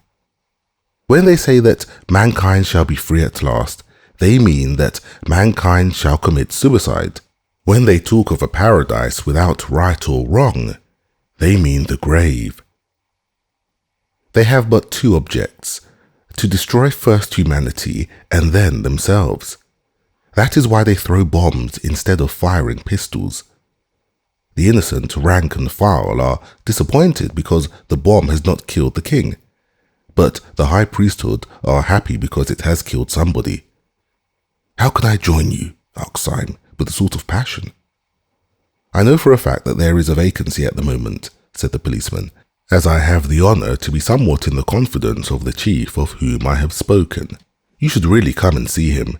Or rather, I should not say see him. Nobody ever sees him, but you can talk to him if you like. Telephone? Inquired Syme with interest. No, said the policeman placidly. He has a fancy for always sitting in a pitch-dark room. He says it makes his thoughts brighter. Do come along. Somewhat dazed and considerably excited, Syme allowed himself to be led to a side door in the long row of buildings of Scotland Yard. Almost before he knew what he was doing, he had been passed through the hands of about 4 intermediate officials, and was suddenly shown into a room, the abrupt blackness of which startled him like a blaze of light. It was not the ordinary darkness in which forms can be faintly traced. It was like going suddenly stone blind. "Are you the new recruit?" asked a heavy voice. And in some strange way, though there was not the shadow of a shape in the gloom, Syme knew 2 things. First, that it came from a man of massive stature, and second, that the man had his back to him.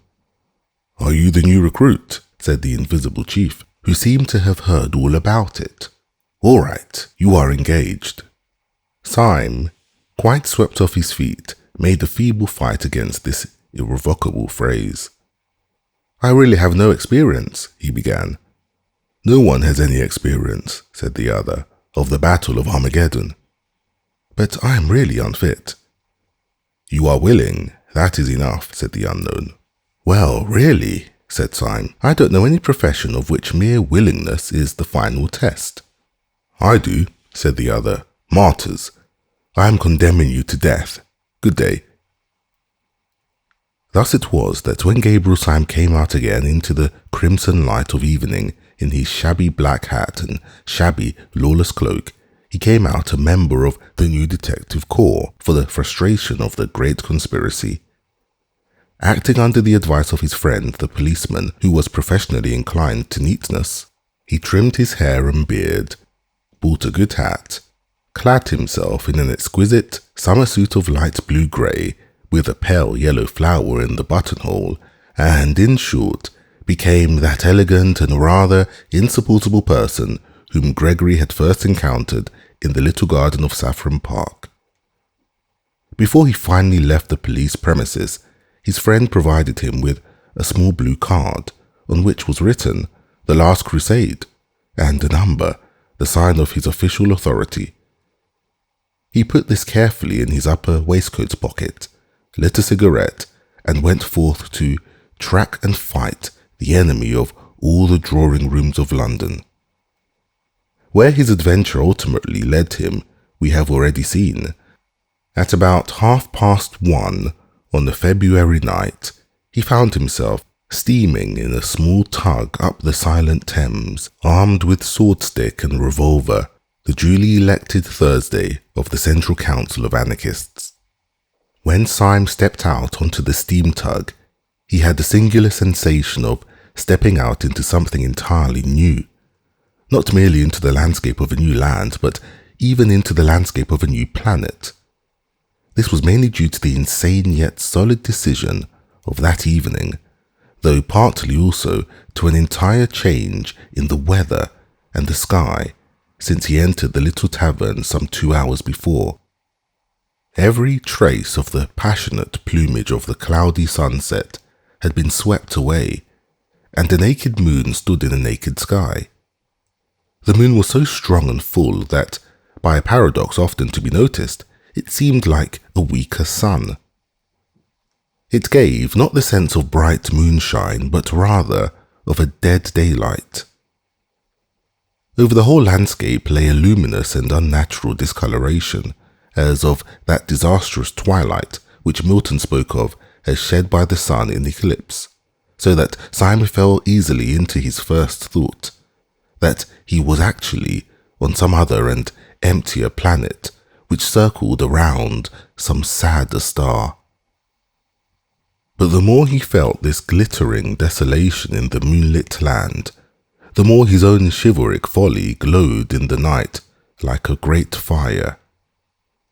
Even the common things he carried with him, the food and the brandy and the loaded pistol, took on exactly that concrete and material poetry which a child feels when he takes a gun upon a journey or a bun with him to bed. The swordstick and the brandy flask, though in themselves only the tools of morbid conspirators, became the expressions of his own more healthy romance. The swordstick became almost the sword of chivalry, and the brandy the wine of the stirrup cup. For even the most dehumanized modern fantasies depend on some older and simpler figure. The adventures may be mad, but the adventurer must be sane. The dragon without St. George would not even be grotesque. So this inhumane landscape was only imaginative by the presence of a man really human. To Syme's exaggerative mind, the bright, bleak houses and terraces by the Thames looked as empty as the mountains of the moon. But even the moon is only poetical because there is a man in the moon. The tug was worked by 2 men and, with much toil, went comparatively slowly. The clear moon that had lit up Chiswick had gone down by the time that they passed Battersea, and when they came under the enormous bulk of Westminster, day had already begun to break. It broke like the splitting of great bars of lead, showing bars of silver, and these had brightened like white fire when the tug, changing its onward course, turned inward to a large landing stage rather beyond Charing Cross. The great stones of the embankment seemed equally dark and gigantic as Syme looked up at them. They were big and black against the huge white dawn.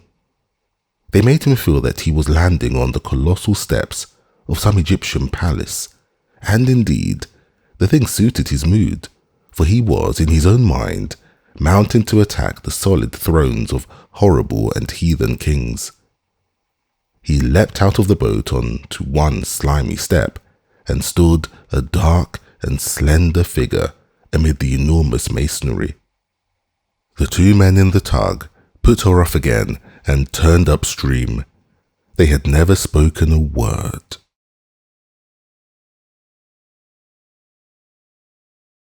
Chapter 5. The Feast of Fear. At first, the large stone stair seemed to Syme as deserted as a pyramid. But before he reached the top, he had realized that there was a man leaning over the parapet of the embankment and looking out across the river. As a figure, he was quite conventional, clad in a silk hat and frock coat of the more formal type of fashion. He had a red flower in his buttonhole. As Syme drew nearer to him step by step, he did not even move a hair, and Syme could come close enough to notice that his face was long, pale and intellectual, and ended in a small triangular tuft of dark beard at the very point of the chin, all else being clean-shaven. This scrap of hair almost seemed a mere oversight. The rest of the face was of the type that is best shaven, clear-cut, ascetic, and in its way noble. Syme drew closer and closer, noting all this, and still the figure did not stir. At first, an instinct had told Syme that this was the man whom he was meant to meet. Then, seeing that the man made no sign, he had concluded that he was not. And now again, he had come back to a certainty that the man had something to do with his mad adventure. For the man remained more still than would have been natural if a stranger had come so close. He was as motionless as a waxwork, and got on the nerves somewhat in the same way. Syme looked again and again at the pale, dignified and delicate face, and the face still looked blankly across the river. Then he took out of his pocket the note from Buttons proving his election, and put it before that sad and beautiful face. Then the man smiled, and his smile was a shock, for it was all on one side, going up in the right cheek and down in the left. There was nothing, rationally speaking, to scare anyone about this. Many people have this nervous trick of a crooked smile, and in many it is even attractive. But in all Syme's circumstances, with the dark dawn and the deadly errand and the loneliness of the great dripping stones, there was something unnerving in it. There was the silent river and the silent man, a man of even classic face, and there was a last nightmare touch that his smile suddenly went wrong. The spasm of smile was instantaneous, and the man's face dropped at once into its harmonious melancholy. He spoke without further explanation or inquiry, like a man speaking to an old colleague. "If we walk up towards Leicester Square," he said, "we shall just be in time for breakfast. Sunday always insists on an early breakfast. Have you had any sleep?" "No," said Syme. "Nor have I," answered the man in the ordinary tone. "I shall try to get to bed after breakfast." He spoke with casual civility, but in an utterly dead voice that contradicted the fanaticism of his face. It seemed almost as if all friendly words were to him lifeless conveniences, and that his only life was hate. After a pause, the man spoke again. "Of course, the secretary of the branch told you everything that can be told. But the one thing that can never be told is the last notion of the president, for his notions grow like a tropical forest. So in case you don't know, I'd better tell you that he is carrying out his notion of concealing ourselves by not concealing ourselves to the most extraordinary lengths just now. Originally, of course, we met in a cell underground, just as your branch does. Then Sunday made us take a private room at an ordinary restaurant. He said that if he didn't seem to be hiding, nobody hunted you out. Well, he is the only man on earth, I know, but sometimes I really think that his huge brain is going a little mad in its old age. For now we flaunt ourselves before the public. We have our breakfast on a balcony, if you please, overlooking Leicester Square." "And what do the people say?" asked Syme. "It's quite simple what they say," answered his guide. "They say we are a lot of jolly gentlemen who pretend they are anarchists." "It seems to me a very clever idea," said Syme. "Clever? God blast your impudence! Clever!" cried out the other in a sudden shrill voice. which was as startling and discordant as his crooked smile. When you've seen Sunday for a split second, you'll leave off calling him clever. With this, they emerged out of a narrow street and saw the early sunlight filling Leicester Square. It will never be known, I suppose, why this square itself should look so alien and in some ways so continental. It will never be known whether it was the foreign look that attracted the foreigners or the foreigners who gave it the foreign look. But on this particular morning, the effect seemed singularly bright and clear. Between the open square and the sunlit leaves, and the statue, and the Saracenic outlines of the Alhambra, it looked the replica of some French or even Spanish public place. And this effect increased in Syme the sensation which, in many shapes, he had had through the whole adventure, the eerie sensation of having strayed into a new world. As a fact, he had bought bad cigars round Leicester Square ever since he was a boy, but he turned that corner and saw the trees and the Moorish cupolas. He could have sworn that he was turning into an unknown place of something or other, or in some foreign town.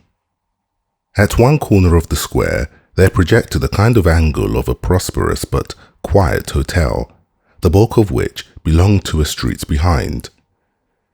In the wall there was one large French window, probably the window of a large coffee room, and outside this window, almost literally overhanging the square, was a formidably buttressed balcony, big enough to contain a dining table. In fact, it did contain a dining table, or more strictly, a breakfast table, and round the breakfast table, glowing in the sunlight and evident to the street, were a group of noisy and talkative men, all dressed in the insolence of fashion, with white waistcoats and expensive buttonholes. Some of their jokes could almost be heard across the square. Then the grave secretary gave his unnatural smile, and Syme knew that this boisterous breakfast party was the secret conclave of the European dynamiters. Then, as Syme continued to stare at them, he saw something that he had not seen before. He had not seen it literally because it was too large to see. At the nearest end of the balcony, blocking up a great part of the perspective, was the back of a great mountain of a man. When Syme had seen him, his first thought was that the weight of him might break down the balcony of stone. His vastness did not lie only in the fact that he was abnormally tall and quite incredibly fat. This man was planned enormously in his original proportions, like a statue carved deliberately as colossal. His head, crowned with white hair, as seen from behind, looked bigger than a head ought to be. The ears that stood out from it looked larger than human ears.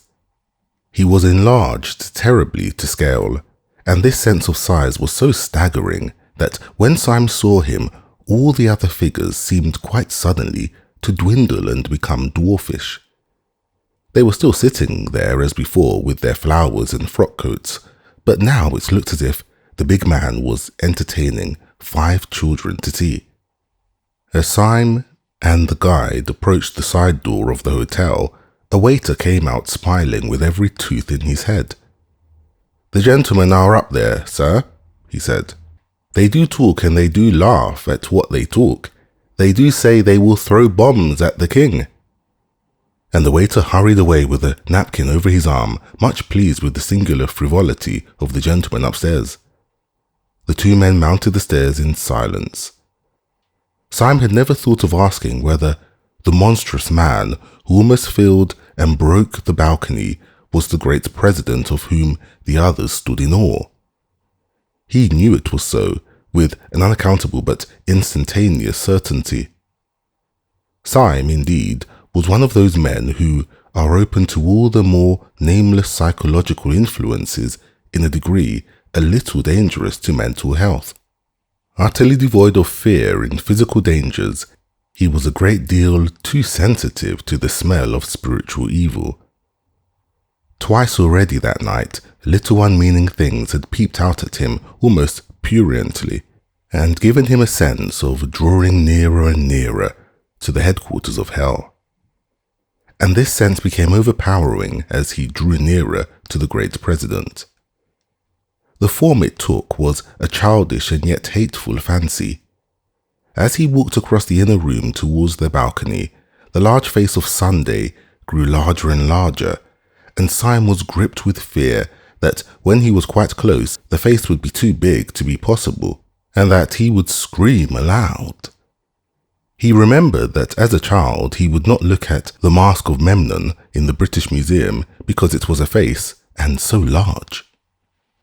By an effort, braver than that of leaping over a cliff, he went to an empty seat at the breakfast table and sat down. The men greeted him with good-humoured raillery, as if they had always known him.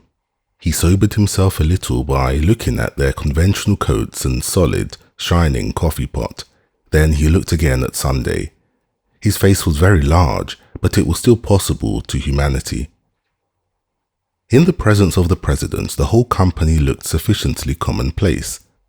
Nothing about them caught the eye at first, except that by the president's caprice, they had been dressed up with a festive respectability, which gave the meal the look of a wedding breakfast.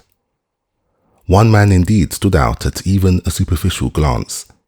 He at least was the common or garden dynamiter. He wore, indeed, the high white collar and satin tie that were the uniform of the occasion.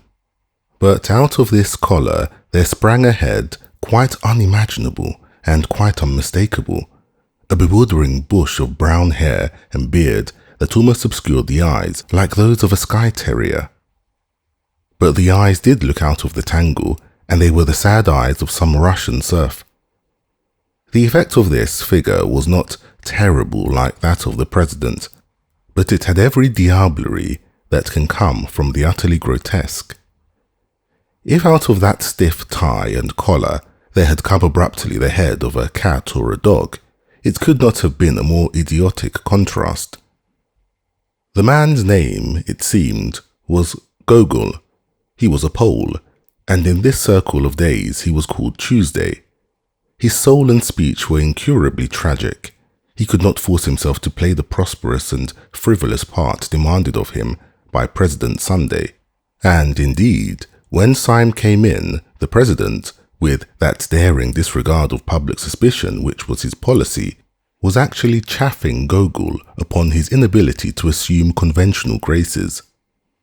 "Our friend Tuesday," said the president in a deep voice at once of quietude and volume, "our friend Tuesday doesn't seem to grasp the idea. He dresses up like a gentleman, but he seems to be too great a soul to behave like one. He insists on the ways of the stage conspirator. Now, if a gentleman goes about London in a top hat and a frock coat, no one need know that he is an anarchist. But if a gentleman puts on a top hat and a frock coat and then goes about on his hands and knees, well, he may attract attention. That's what Brother Gogol does. He goes about on his hands and knees with such inexhaustible diplomacy that by this time he finds it quite difficult to walk upright." "I am not good at concealment," said Gogol sulkily, with a thick foreign accent. "I am not ashamed of the cause." "Yes, you are, my boy, and so is the cause of you," said the president good-naturedly. "You hide as much as anybody, but you can't do it. You see, you're such an ass. You try to combine two inconsistent methods. When a householder finds a man under his bed, he will probably pause to note the circumstance. But if he finds a man under his bed in a top hat, you will agree with me, my dear Tuesday, that he is not likely even to forget it. Now, when you were found under Admiral Biffin's bed—" "I am not good at deception," said Tuesday gloomily, flushing. "Right, my boy, right," said the president with a ponderous heartiness. "You aren't good at anything." While this stream of conversation continued, Syme was looking more steadily at the men around him.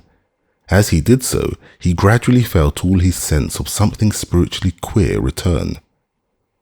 He had thought at first that they were all of common stature and costume, with the evident exception of the hairy Gogol.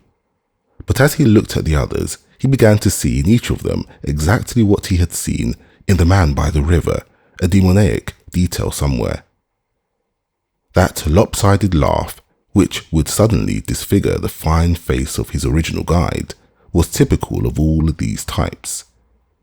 Each man had something about him perceived perhaps at the 10th or 20th glance, which was not normal, and which seemed hardly human. The only metaphor he could think of was this, that they all looked as men of fashion and presence would look, with the additional twist given in a false and curved mirror.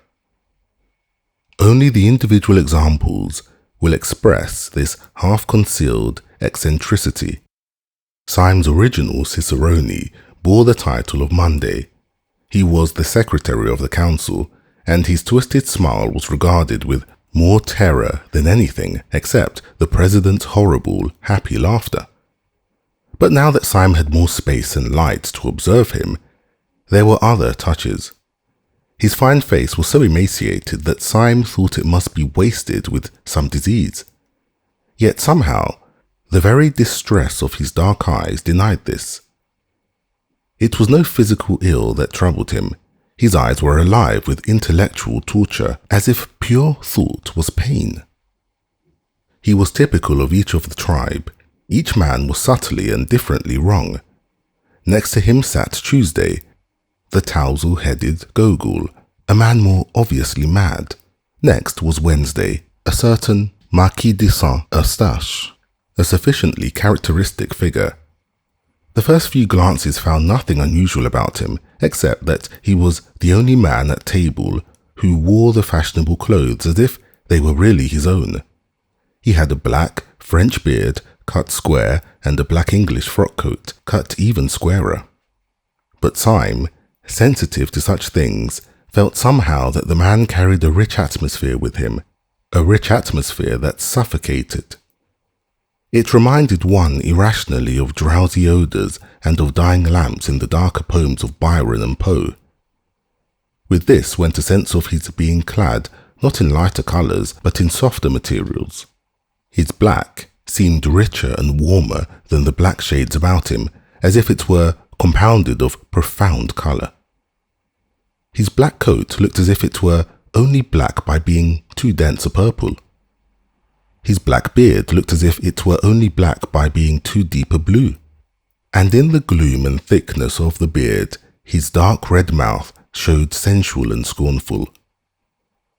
Whatever he was not a Frenchman. He might be a Jew. He might be something deeper yet in the dark heart of the East. In the bright-coloured Persian tiles and pictures showing tyrants hunting, you may see just those almond eyes, those blue-black beards, those cruel crimson lips. Then came Syme, and next a very old man, Professor de Worms, who still kept the chair of Friday, though every day it was expected that his death would soon leave it empty.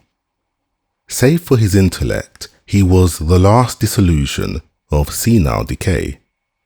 His face was as grey as his long grey beard. His forehead was lifted and fixed finally in a furrow of mild despair. In no other case, not even that of Gogol, did the bridegroom brilliancy of the morning dress express a more painful contrast. For the red flower in his buttonhole showed up against a face that was literally discoloured like lead. The whole hideous effect was as if some drunken dandies had put their clothes upon a corpse. When he rose or sat down, which was with long labour and peril, something worse was expressed than mere weakness, something indefinably connected with the horror of the whole scene. It did not express decrepitude merely, but corruption. Another hateful fancy crossed Syme's quivering mind. He could not help thinking that whenever the man moved, a leg or arm might fall off. Right at the end sat the man called Saturday, the simplest and the most baffling of all. He was a short, square man with a dark, square face, clean-shaven, a medical practitioner going by the name of Bull. He had that combination of savoir-faire with a sort of well-groomed coarseness which is not uncommon in young doctors. He carried his fine clothes with confidence rather than ease, and he mostly wore a set smile. There was nothing whatever odd about him, except that he wore a pair of dark, almost opaque spectacles. It may have been merely a crescendo of nervous fancy that had gone before, but those black discs were dreadful to Syme. They reminded him of half-remembered ugly tales, of some story about pennies being put on the eye of the dead. Syme's eye always caught the black glasses and the blind grin. Had the dying professor warned them, or even the pale secretary, they would have been appropriate. But on the younger and grosser man, they seemed only an enigma. They took away the key of the face. You could not tell what his smile or his gravity meant. Partly from this, and partly because he had a vulgar virility wanting in most of the others, it seemed to Syme that he might be the wickedest of all those wicked men. Syme even had the thought that his eyes might be covered up because they were too frightful to see.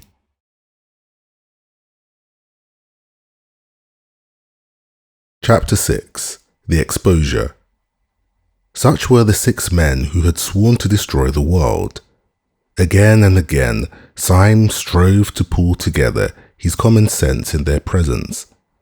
Sometimes he saw for an instant that these notions were subjective, that he was only looking at ordinary men, one of whom was old, another nervous, another short-sighted. The sense of an unnatural symbolism always settled back on him again. Each figure seemed to be, somehow, on the borderland of things, just as their theory was on the borderland of thought. He knew that each one of these men stood at the extreme end, so to speak, of some wild road of reasoning.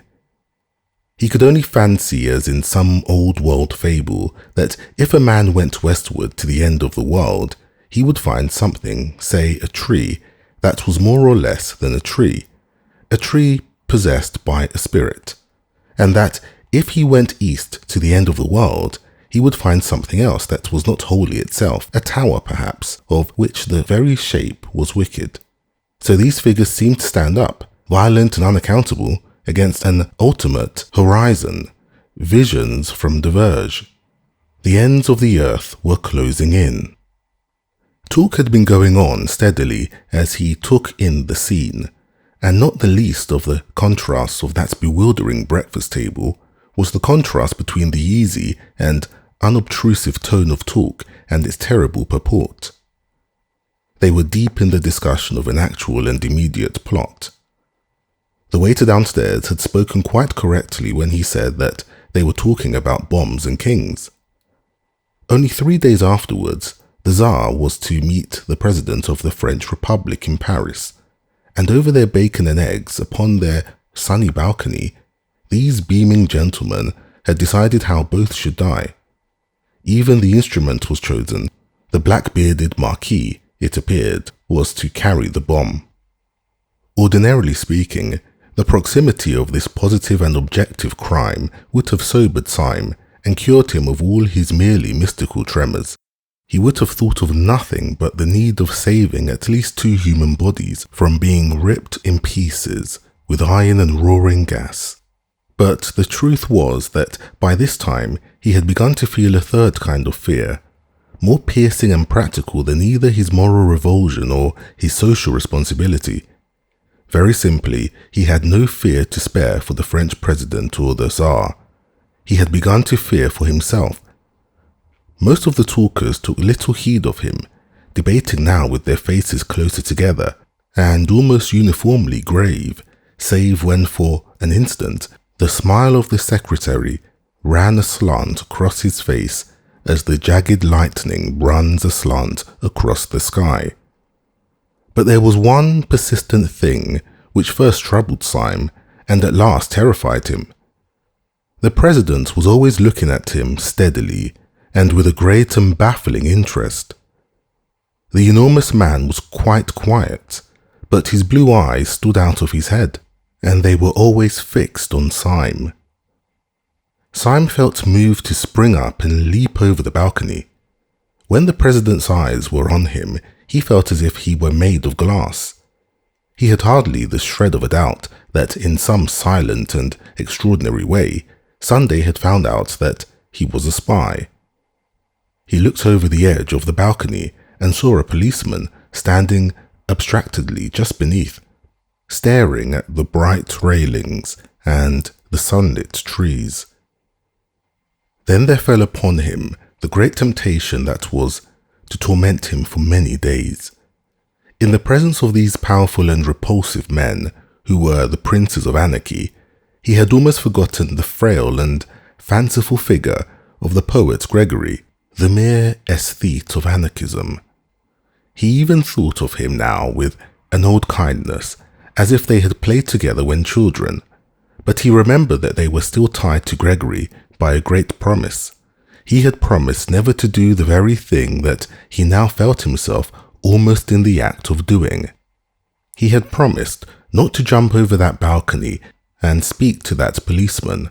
He took his cold hand off the cold balustrade. His soul swayed in a vertigo of moral indecision. He had only to snap the thread of a rash vow made to a villainous society, and all his life could be as open and sunny as the square beneath him. He had, on the other hand, only to keep his antiquated honour, and to be delivered inch by inch into the power of this great enemy of mankind, whose very intellect was a torture chamber. Whenever he looked down into the square, he saw the comfortable policeman, a pillar of common sense and common order. Whenever he looked back at the breakfast table, he saw the president still quietly studying him with big, unbearable eyes. In all the torrent of his thought, there were two thoughts that never crossed his mind. First, it never occurred to him to doubt that the president and his council could crush him if he continued to stand alone. The place might be public, the project might seem impossible. But Sunday was not the man who would carry himself thus easily without having somehow or somewhere set open his iron trap. Either by anonymous poison or sudden street accident, by hypnotism or by fire from hell, Sunday could certainly strike him. If he defied the man, he was probably dead, either struck stiff there in his chair or long afterwards as by an innocent ailment. If he called in the police promptly, arrested everyone, told all, and set against them the whole energy of England, he would probably escape, certainly not otherwise.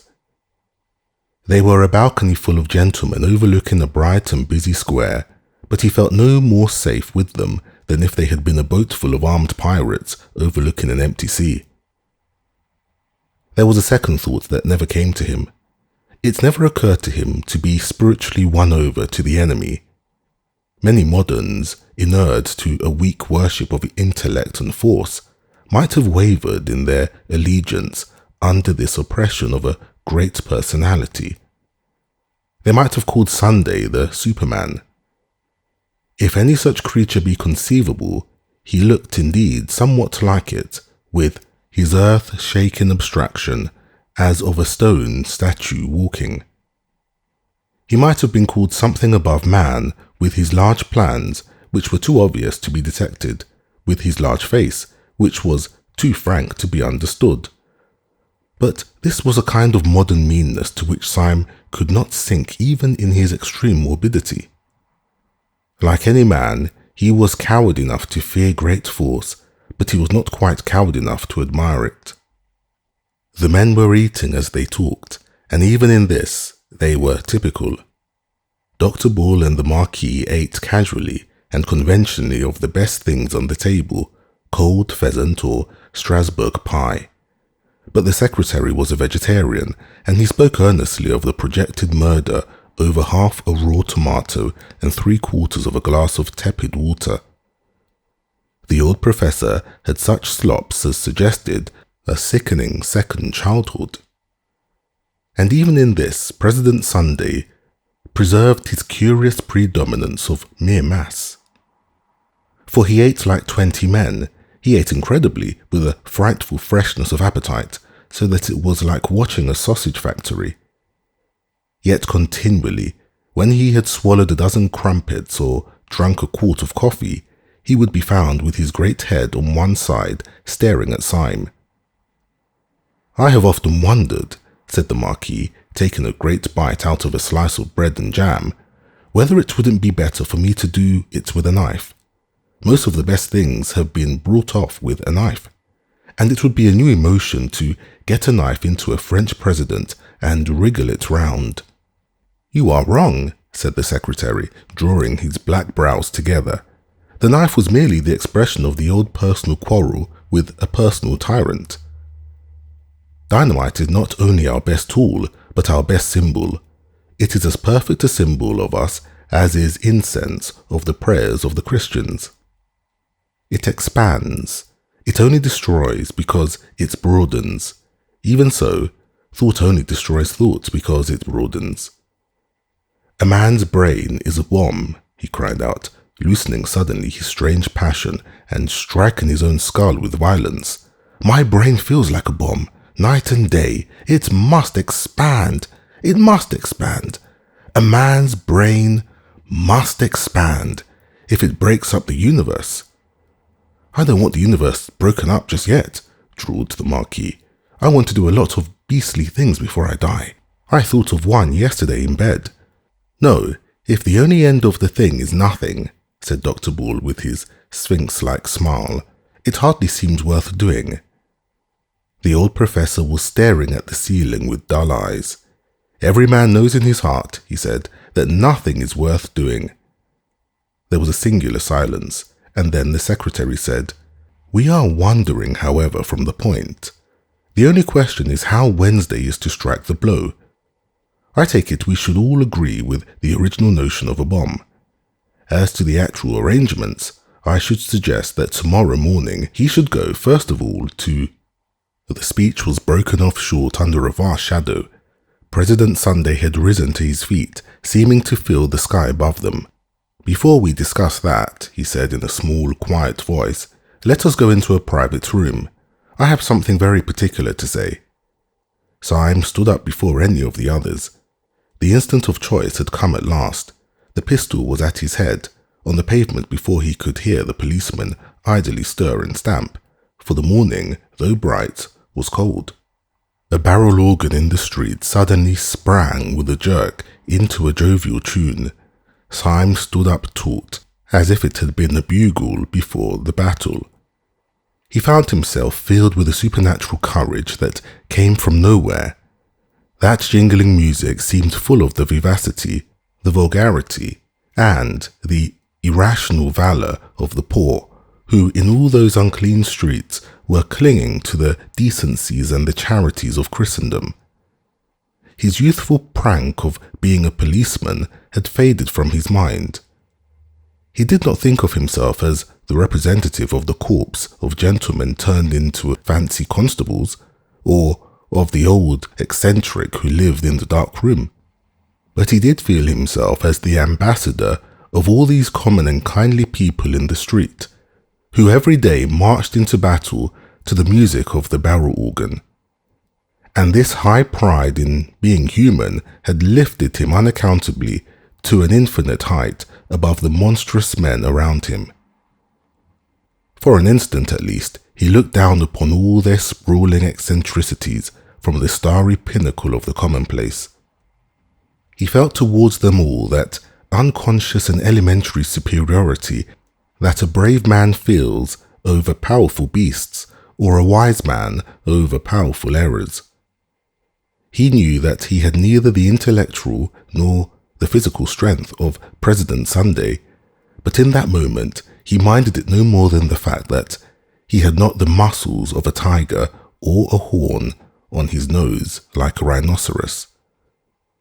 All was swallowed up in an ultimate certainty that the president was wrong and that the barrel organ was right. There clanged in his mind that unanswerable and terrible truism in the Song of Roland, which, in the old nasal French, has the clang and groan of great iron. This liberation of his spirit from the load of his weakness went with a quite clear decision to embrace death. If the people of the barrel organ could keep their old world obligations, so could he. This very pride in keeping his word was that he was keeping it to miscreants. It was his last triumph over these lunatics to go down into their dark room and die for something that they could not even understand. The barrel organ seemed to give the marching tune with the energy and the mingled noises of a whole orchestra, and he could hear deep and rolling under all the trumpets of the pride of life, the drums of the pride of death. The conspirators were already filing through the open window and into the rooms behind. Syme went last, outwardly calm, but with all his brain and body throbbing with romantic rhythm. The president led them down an irregular side stair, such as might be used by servants, and into a dim, cold, empty room with a table and benches, like an abandoned boardroom. When they were all in, he closed and locked the door. The first to speak was Gogol, the irreconcilable, who seemed bursting with inarticulate grievance.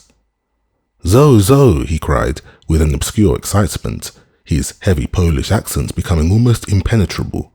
"You say you no died? You say you show himself? It is all nizinks? When you want talk importance, you run yourselves in a dark box."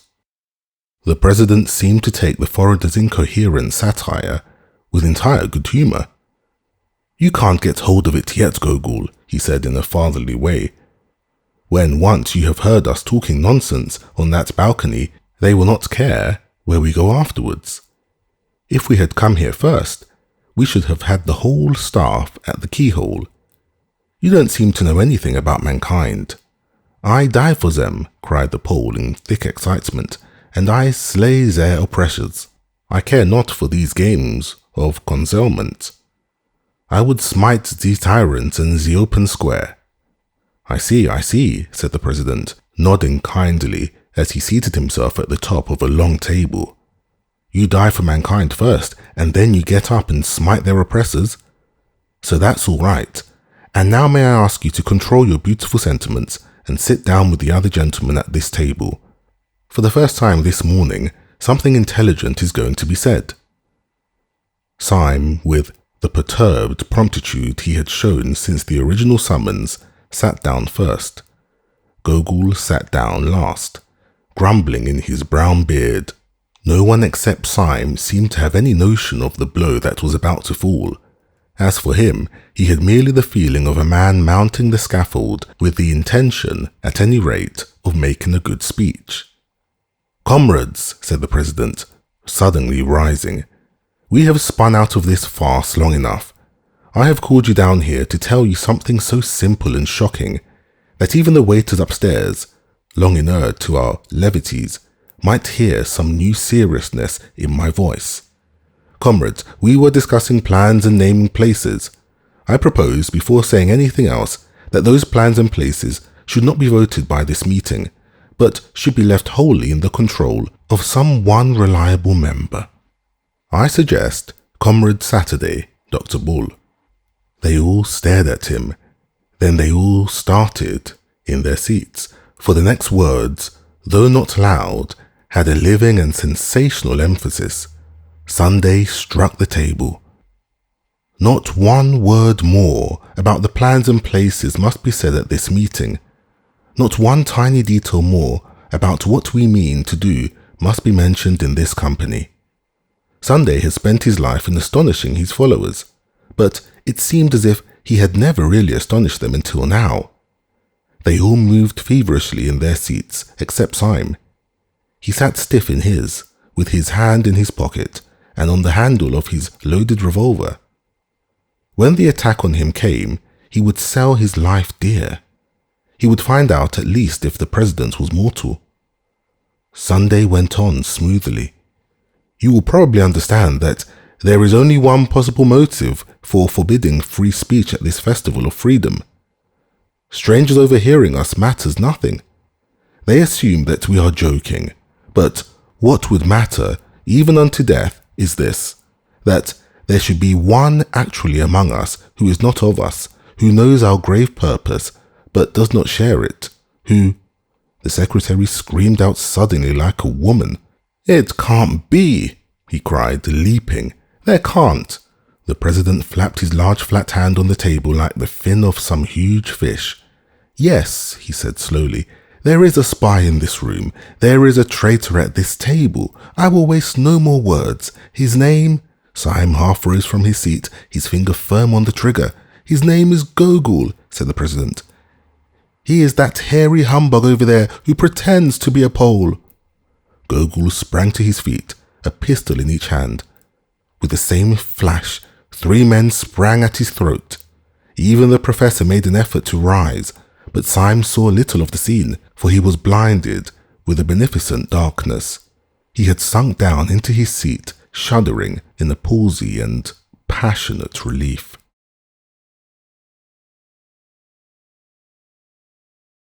Chapter 7. The Unaccountable Conduct of Professor de Worms. "Sit down," said Sunday in a voice that he used once or twice in his life, a voice that made men drop drawn swords.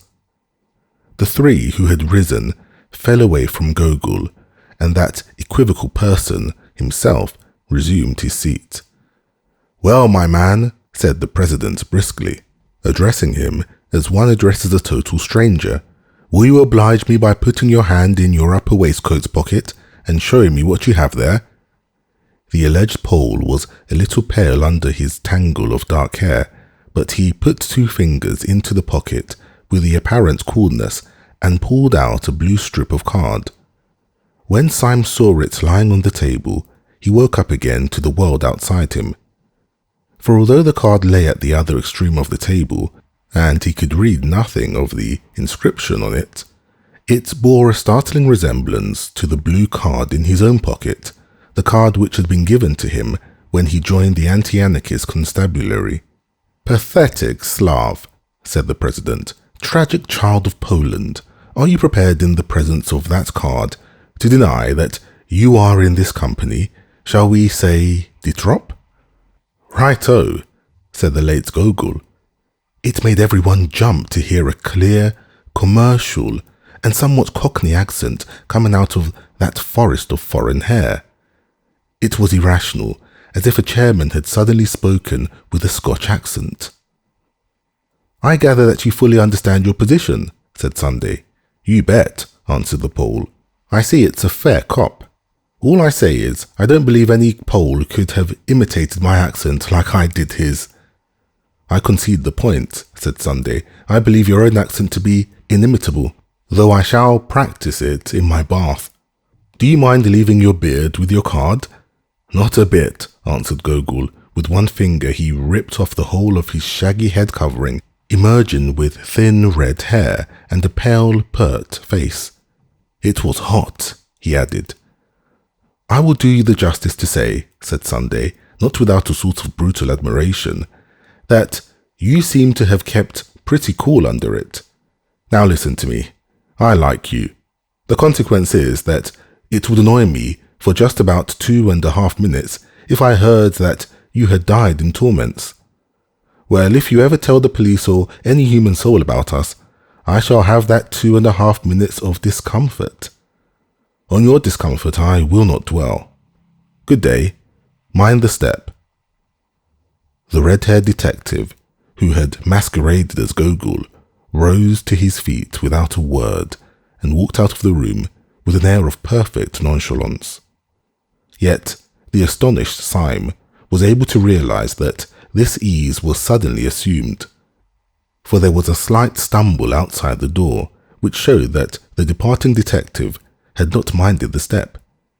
"Time is flying," said the president in his gayest manner after glancing at his watch, which, like everything about him, seemed bigger than it ought to be. "I must go off at once. I have to take the chair at a humanitarian meeting." The secretary turned to him with working eyebrows. "Would it not be better," he said a little sharply, "to discuss further the details of our project, now that the spy has left us?"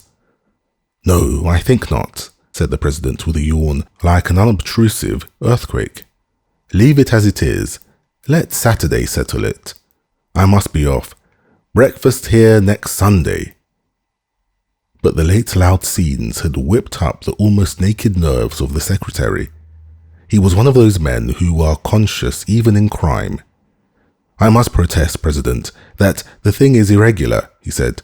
"It is a fundamental rule of our society that all plans shall be debated in full council. Of course, I fully appreciate your forethought when in the actual presence of a traitor." "Secretary," said the President seriously, "if you take your head home and boil it for the turnip, it might be useful." "I can't say, but it might." The secretary reared back in a kind of equine anger. "I really fail to understand," he began in high offence. That's it, said the President, nodding a great many times. "That's where you fail right enough. You fail to understand. Why, you dancing donkey," he roared, rising. "You didn't want to be overheard by a spy, didn't you? How do you know you aren't overheard now?" And with these words he shouldered his way out of the room, shaking with incomprehensible scorn. 4 of the men left behind gaped after him without any apparent glimmering of his meaning. Syme alone had even a glimmering, and such as it was, it froze him to the bone. If the last words of the President meant anything, they meant that he had not after all passed unsuspected. They meant that while Sunday could not denounce him like Gogol, he still could not trust him like the others. The other 4 got to their feet grumbling more or less and betook themselves elsewhere to find a lunch, for it was already well past midday. The Professor went last, very slowly and painfully. Syme sat long after the rest had gone, revolving his strange position. He had escaped a thunderbolt, but he was still under a cloud. At last he rose and made his way out of the hotel into Leicester Square. The bright, cold day had grown increasingly colder, and when he came out into the street, he was surprised by a few flakes of snow.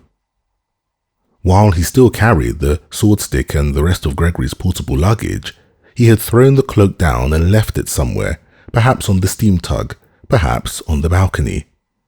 Hoping, therefore, that the snow shower might be slight, he stepped back out of the street for a moment and stood up under the doorway of a small and greasy hairdresser's shop, the front window of which was empty, except for a sickly wax lady in evening dress.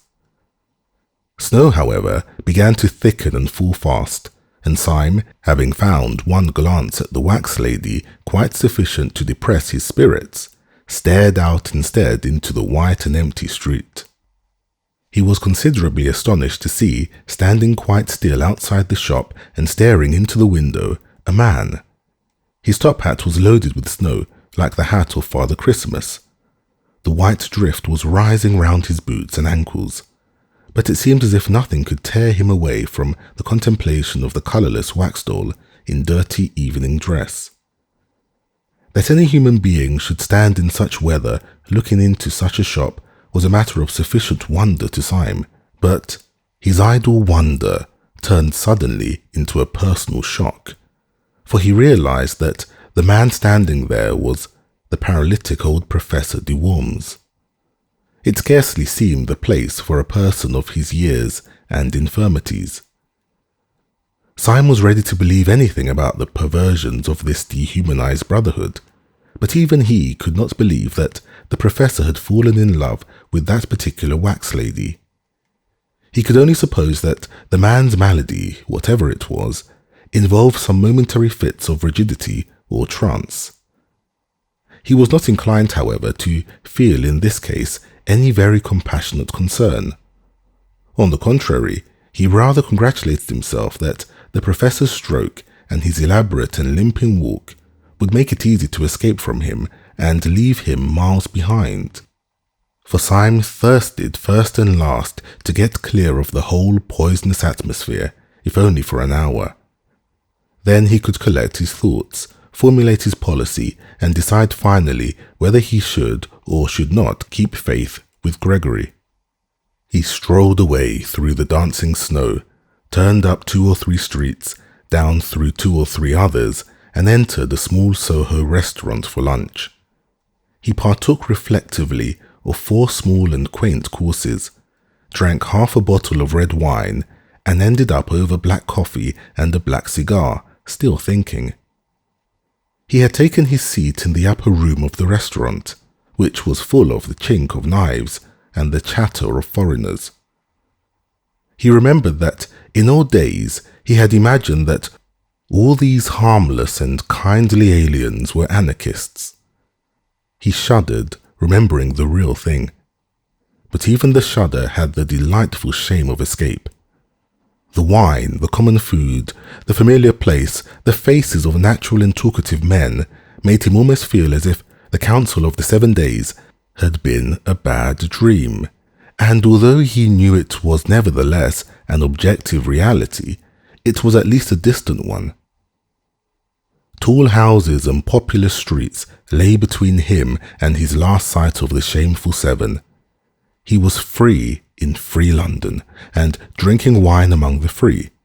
With a somewhat easier action, he took his hat and stick and strolled down the stairs into the shop below. When he entered that lower room, he stood stricken and rooted to the spot. At a small table, close up to the blank window and the white street of snow, sat an old anarchist professor over a glass of milk, with his lifted livid face and pendant eyelids. For an instant, Syme stood as rigid as the stick he leant upon. Then, with a gesture as of blind hurry, he brushed past the professor, dashing open the door and slamming it behind him, and stood outside in the snow. "Can that old corpse be following me?" he asked himself, biting his yellow moustache. "I stopped too long up in that room, so that even such leaden feet could catch me up. One comfort is, with a little brisk walking, I can put a man like that as far away as Timbuktu. Or am I too fanciful? Was he really following me? Surely Sunday would not be such a fool as to send a lame man." He set off at a smart pace, twisting and whirling his stick in the direction of Covent Garden. As he crossed the great market, the snow increased, growing blinding and bewildering as the afternoon began to darken. The snowflakes tormented him like a swarm of silver bees. Getting into his eyes and beard, they added their unremitting futility to his already irritated nerves. And by the time that he had come at a swinging pace to the beginning of Fleet Street, he lost patience, and finding a Sunday tea shop, turned into it to take shelter. He ordered another cup of black coffee as an excuse. Scarcely had he done so when Professor de Worms hobbled heavily into the shop, sat down with difficulty, and ordered a glass of milk. Syme's walking stick had fallen from his hand with a great clang which confessed the concealed steel, but the professor did not look around. Syme, who was commonly a cool character, was literally gaping as a rustic gapes at a conjuring trick. He had seen no cab following. He had heard no wheels outside the shop. To all mortal appearances, the man had come on foot. But the old man could only walk like a snail, and Syme had walked like the wind. He started up and snatched his stick, half crazy with the contradiction in mere arithmetic, and swung out of the swinging doors, leaving his coffee untasted. An omnibus going to the bank went rattling by with an unusual rapidity. He had a violent run of 100 yards to reach it, but he managed to spring, swaying upon the splashboard, and, pausing for an instant to pant, he climbed onto the top. When he had been seated for about half a minute, he heard behind him a sort of heavy and asthmatic breathing. Turning sharply, he saw rising gradually higher and higher up the omnibus steps a top hat soiled and dripping with snow, and under the shadow of its brim, the short-sighted face and shaky shoulders of Professor de Worms. He let himself into a seat with characteristic care and wrapped himself up to the chin in the mackintosh rug. Every moment of the old man's tottering figure and vague hands, Every uncertain gesture and panic-stricken pause seemed to put it beyond question that he was helpless, that he was in the last imbecility of the body. He moved by inches. He let himself down with little gasps of caution. And yet, unless the philosophical entities called time and space have no vestige even of a practical existence, it appeared quite unquestionable that he had run after the omnibus. Syme sprang erect upon the rocking car, and after staring wildly at the wintry sky that grew gloomier every moment, he ran down the steps. He had repressed an elemental impulse to leap over the side. Too bewildered to look back or to reason, he rushed into one of the little courts at the side of Fleet Street as a rabbit rushes into a hole. He had a vague idea, if this incomprehensible old jack-in-the-box was really pursuing him, that in that labyrinth of little streets he could soon throw him off the scent. He dived in and out of those crooked lanes, which were more like cracks than thoroughfares, and by the time that he had completed about 20 alternate angles and described an unthinkable polygon, he paused to listen for any sound of pursuit. There was none. There could not in any case have been much, for the little streets were thick with the soundless snow. Somewhere behind Red Lion Court, however, he noticed a place where some energetic citizen had cleared away the snow for a space of about 20 yards, leaving the wet, glistening cobblestones. He thought little of this as he passed it, only plunging into yet another arm of the maze. But when a few hundred yards farther on he stood still again to listen, his heart stood still also, for he heard from that space of rugged stones the clinking crutch and labouring feet of the infernal cripple. The sky above was loaded with the clouds of snow, leaving London in a darkness and oppression premature for that hour of the evening. On each side of Syme the walls of the alley were blind and featureless. There was no little window or any kind of eave. He felt a new impulse to break out of this hive of houses and to get once more into the open lamplit street. Yet he rambled and dodged for a long time before he struck the main thoroughfare. When he did so, he struck it much farther up than he had fancied. He came out into what seemed the vast and void of Ludgate Circus and saw St. Paul's Cathedral sitting in the sky. At first he was startled to find these great roads so empty, as if a pestilence had swept through the city. Then he told himself that some degree of emptiness was natural. First, because the snowstorm was even dangerously deep, and secondly, because it was Sunday. And at the very word Sunday, he bit his lip. The word was henceforth for hire like some indecent pun. Under the white fog of snow high up in the heaven, the whole atmosphere of the city was turned into a very queer kind of green twilight, as of men under the sea. The sealed and sullen sunset behind the dark dome of St. Paul's had in it smoky and sinister colours of sickly green, dead red or decaying bronze that were just bright enough to emphasize the solid whiteness of the snow. But right up against these dreary colours rose the black bulk of the cathedral, and upon the top of the cathedral was a random splash and great stain of snow, still clinging as to an alpine peak. It had fallen accidentally, but just so fallen as to half drape the dome from its very topmost point, and to pick out in perfect silver the great orb and the cross.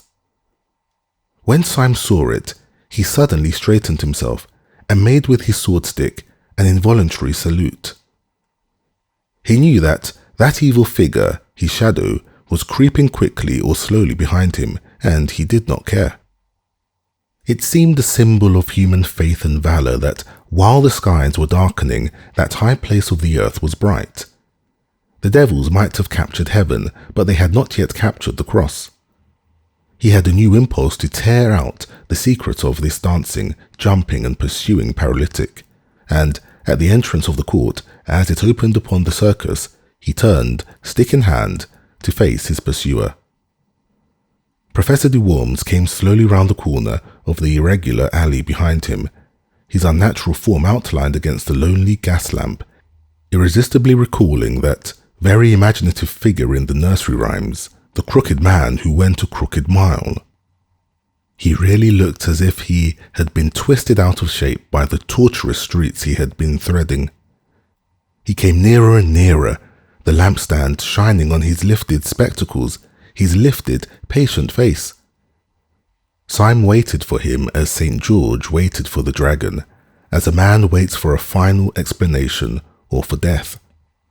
And the old professor came right up to him and passed him like a total stranger without even a blink of his mournful eyelids. There was something in this silent and unexpected innocence that left Syme in a final fury. The man's colourless face and manner seemed to assert that the whole following had been an accident. Syme was galvanized with an energy that was something between bitterness and a burst of boyish derision. He made a wild gesture as if to knock the old man's hat off, called out something like, "Catch me if you can," and went racing away across the white open circus. Concealment was impossible now, and looking back over his shoulder, he could see the black figure of the old gentleman coming after him with long, swinging strides like a man winning a mile race. But the head upon that bounding body was still pale, grave and unprofessional, like the head of a lecturer upon the body of a harlequin. This outrageous chase sped across Ludgate Circus, up Ludgate Hill, round St. Paul's Cathedral, along Cheapside, Syme remembering all the nightmares he had ever known. Then Syme broke away towards the river and ended almost down by the docks. He saw the yellow panes of a low-lighted public house, flung himself into it and ordered beer. It was a foul tavern, sprinkled with foreign sailors, a place where opium might be smoked or knives drawn. A moment later, Professor de Worms entered the place, sat down carefully, and asked for a glass of milk.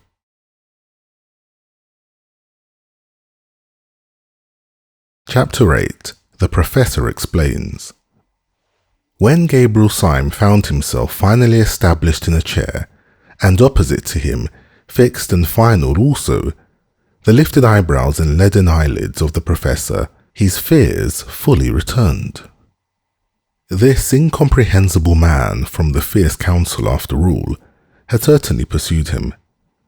If the man had one character as a paralytic and another character as a pursuer, the antithesis might make him more interesting, but scarcely more soothing. It would be a very small comfort that he could not find the professor out, if by some serious accident the professor should find him out. He emptied a whole pewter pot of ale before the professor had touched his milk. One possibility, however, kept him hopeful and yet helpless. It was just possible that this escapade signified something other than even a slight suspicion of him. Perhaps it was some regular form or sign. Perhaps the foolish scamper was some sort of friendly signal that he ought to have understood. Perhaps it was a ritual. Perhaps the new Thursday was always chased along Cheapside, as the new Lord Mayor is always escorted along it. He was just selecting a tentative inquiry when the old professor opposite suddenly and simply cut him short.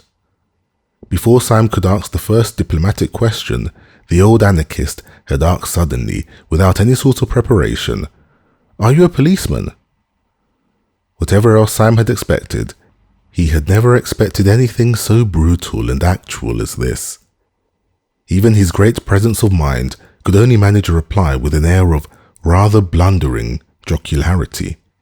"A policeman," he said, laughing vaguely. "Whatever made you think of a policeman in connection with me?" "The process was simple enough," answered the professor patiently. "I thought you looked like a policeman. I think so now." "Did I take a policeman's hat by mistake out of the restaurant?"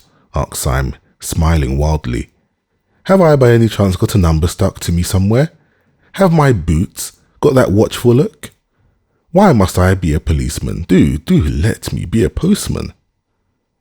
The old professor shook his head with gravity that gave no hope, but Syme ran on with a feverish irony. "But perhaps I misunderstood the delicacies of your German philosophy. Perhaps policeman is a relative term. In an evolutionary sense, sir, the ape fades so gradually into the policeman that I myself can never detect the shade. The monkey is the only policeman that may be. Perhaps a maiden lady on Clapham Common is only the policeman that might have been. I don't mind being the policeman that might have been. I don't mind being anything in German thought." "Are you in the police service?" said the old man, ignoring all Syme's improvised and desperate raillery. "Are you a detective?" Syme's heart turned to stone, but his face never changed. "Your suggestion is ridiculous," he began. "Why on earth?" The old man struck his palsied hand passionately on the rickety table, nearly breaking it. "Did you hear me ask a plain question, you pattering spy?" He shrieked in a high, crazy voice. "Are you or are you not a police detective?" "No," answered Syme, like a man standing on hangman's drop.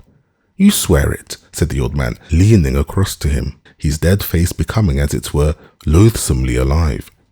"You swear it, you swear it. If you swear falsely, will you be damned? Will you be sure that the devil dances at your funeral? Will you see that the nightmare sits on your grave? Will there really be no mistake? You are an anarchist. You are a dynamiter. Above all, you are not in any sense a detective. You are not in the British police." He leant his angular elbow far across the table and put up his large loose hand like a flap to his ear. "I am not in the British police," said Syme, with insane calm. Professor de Worms fell back in his chair with a curious air of kindly collapse. "That's a pity," he said. "Because I am." Syme sprang up straight, sending back the bench behind him with a crash. "Because you are what?" he said thickly. "You are what?" "I am a policeman," said the professor with his first broad smile and beaming through his spectacles. "But as you think policeman only a relative term, of course I have nothing to do with you. I am in the British police force, but as you tell me you are not in the British police force, I can only say that I met you in a dynamite club. I suppose I ought to arrest you." And with these words, he laid on the table before Syme an exact facsimile of the blue card which Syme had in his own waistcoat pocket, the symbol of his power from the police. Syme had, for a flash, the sensation that the cosmos had turned exactly upside down, that all trees were growing downwards, and that all stars were under his feet. Then came slowly the opposite conviction. For the last 24 hours, the cosmos had really been upside down, but now the capsized universe had come right side up again. This devil from whom he had been fleeing all day was only an elder brother of his own house, who, on the other side of the table, lay back and laughed at him. He did not for a moment ask any questions of detail. He only knew the happy and silly fact that this shadow, which had pursued him with an intolerable oppression of peril, was only the shadow of a friend trying to catch him up. He knew simultaneously that he was a fool and a free man. For with any recovery from morbidity there must go a certain healthy humiliation. There comes a certain point in such conditions when only three things are possible. First, a perpetuation of satanic pride. Secondly, tears. And third, laughter. Syme's egotism held hard to the first course for a few seconds, and then suddenly adopted the third. Taking his own blue police ticket from his own waistcoat pocket, he tossed it onto the table. Then he flung his head back until his spike of yellow beard almost pointed at the ceiling, and shouted with a barbaric laughter. Even in that close den, perpetually filled with the din of knives, plates, cans, clamorous voices, sudden struggles and stampedes, there was something Homeric in Syme's mirth, which made many half-drunken men look around. "What you laughing at, governor?" asked one wondering labourer from the docks. At myself, answered Syme, and went off again into the agony of his ecstatic reaction. Pull yourself together, said the professor, or you'll get hysterical. Have some more beer, I'll join you. You haven't drunk your milk, said Syme. My milk? Said the other, in tones of withering and unfathomable contempt. My milk? Do you think I'd look at the beastly stuff when I'm out of sight of the bloody anarchists? We're all Christians in this room, though perhaps, he added, glancing around at the reeling crowd, not strict ones. Finish my milk. Great blazes, yes, I'll finish it right enough. And he knocked the tumbler off the table, making a crash of glass and a splash of silver fluid. Syme was staring at him with a happy curiosity. I understand now, he cried. Of course, you're not an old man at all. I can't take my face off here, replied Professor de Worms. It's rather an elaborate make-up. As to whether I'm an old man, that's not for me to say. I was 38 last birthday. Yes, but I mean, said Syme impatiently, there's nothing the matter with you. Yes, answered the other dispassionately. I am subject to colds. Syme's laughter at all this had about it a wild weakness of relief. He laughed at the idea of the paralytic professor being really a young actor dressed up as if for the footlights. But he felt that he would have laughed as loudly if a pepper pot had fallen over. The false professor drank and wiped his false beard. Did you know, he asked, that man Gogol was one of us? No, I didn't know it, answered Syme in some surprise. But didn't you? I knew no more than the dead, replied the man who called himself de Worms. I thought the president was talking about me, and I rattled in my boots. And I thought he was talking about me, said Syme, with his rather reckless laughter. I had my hand on my revolver all the time. So had I, said the professor grimly. So had Gogol, evidently. Syme struck the table with an exclamation. Why, there were 3 of us there, he cried. 3 out of 7 is a fighting number. If we had only known that we were 3.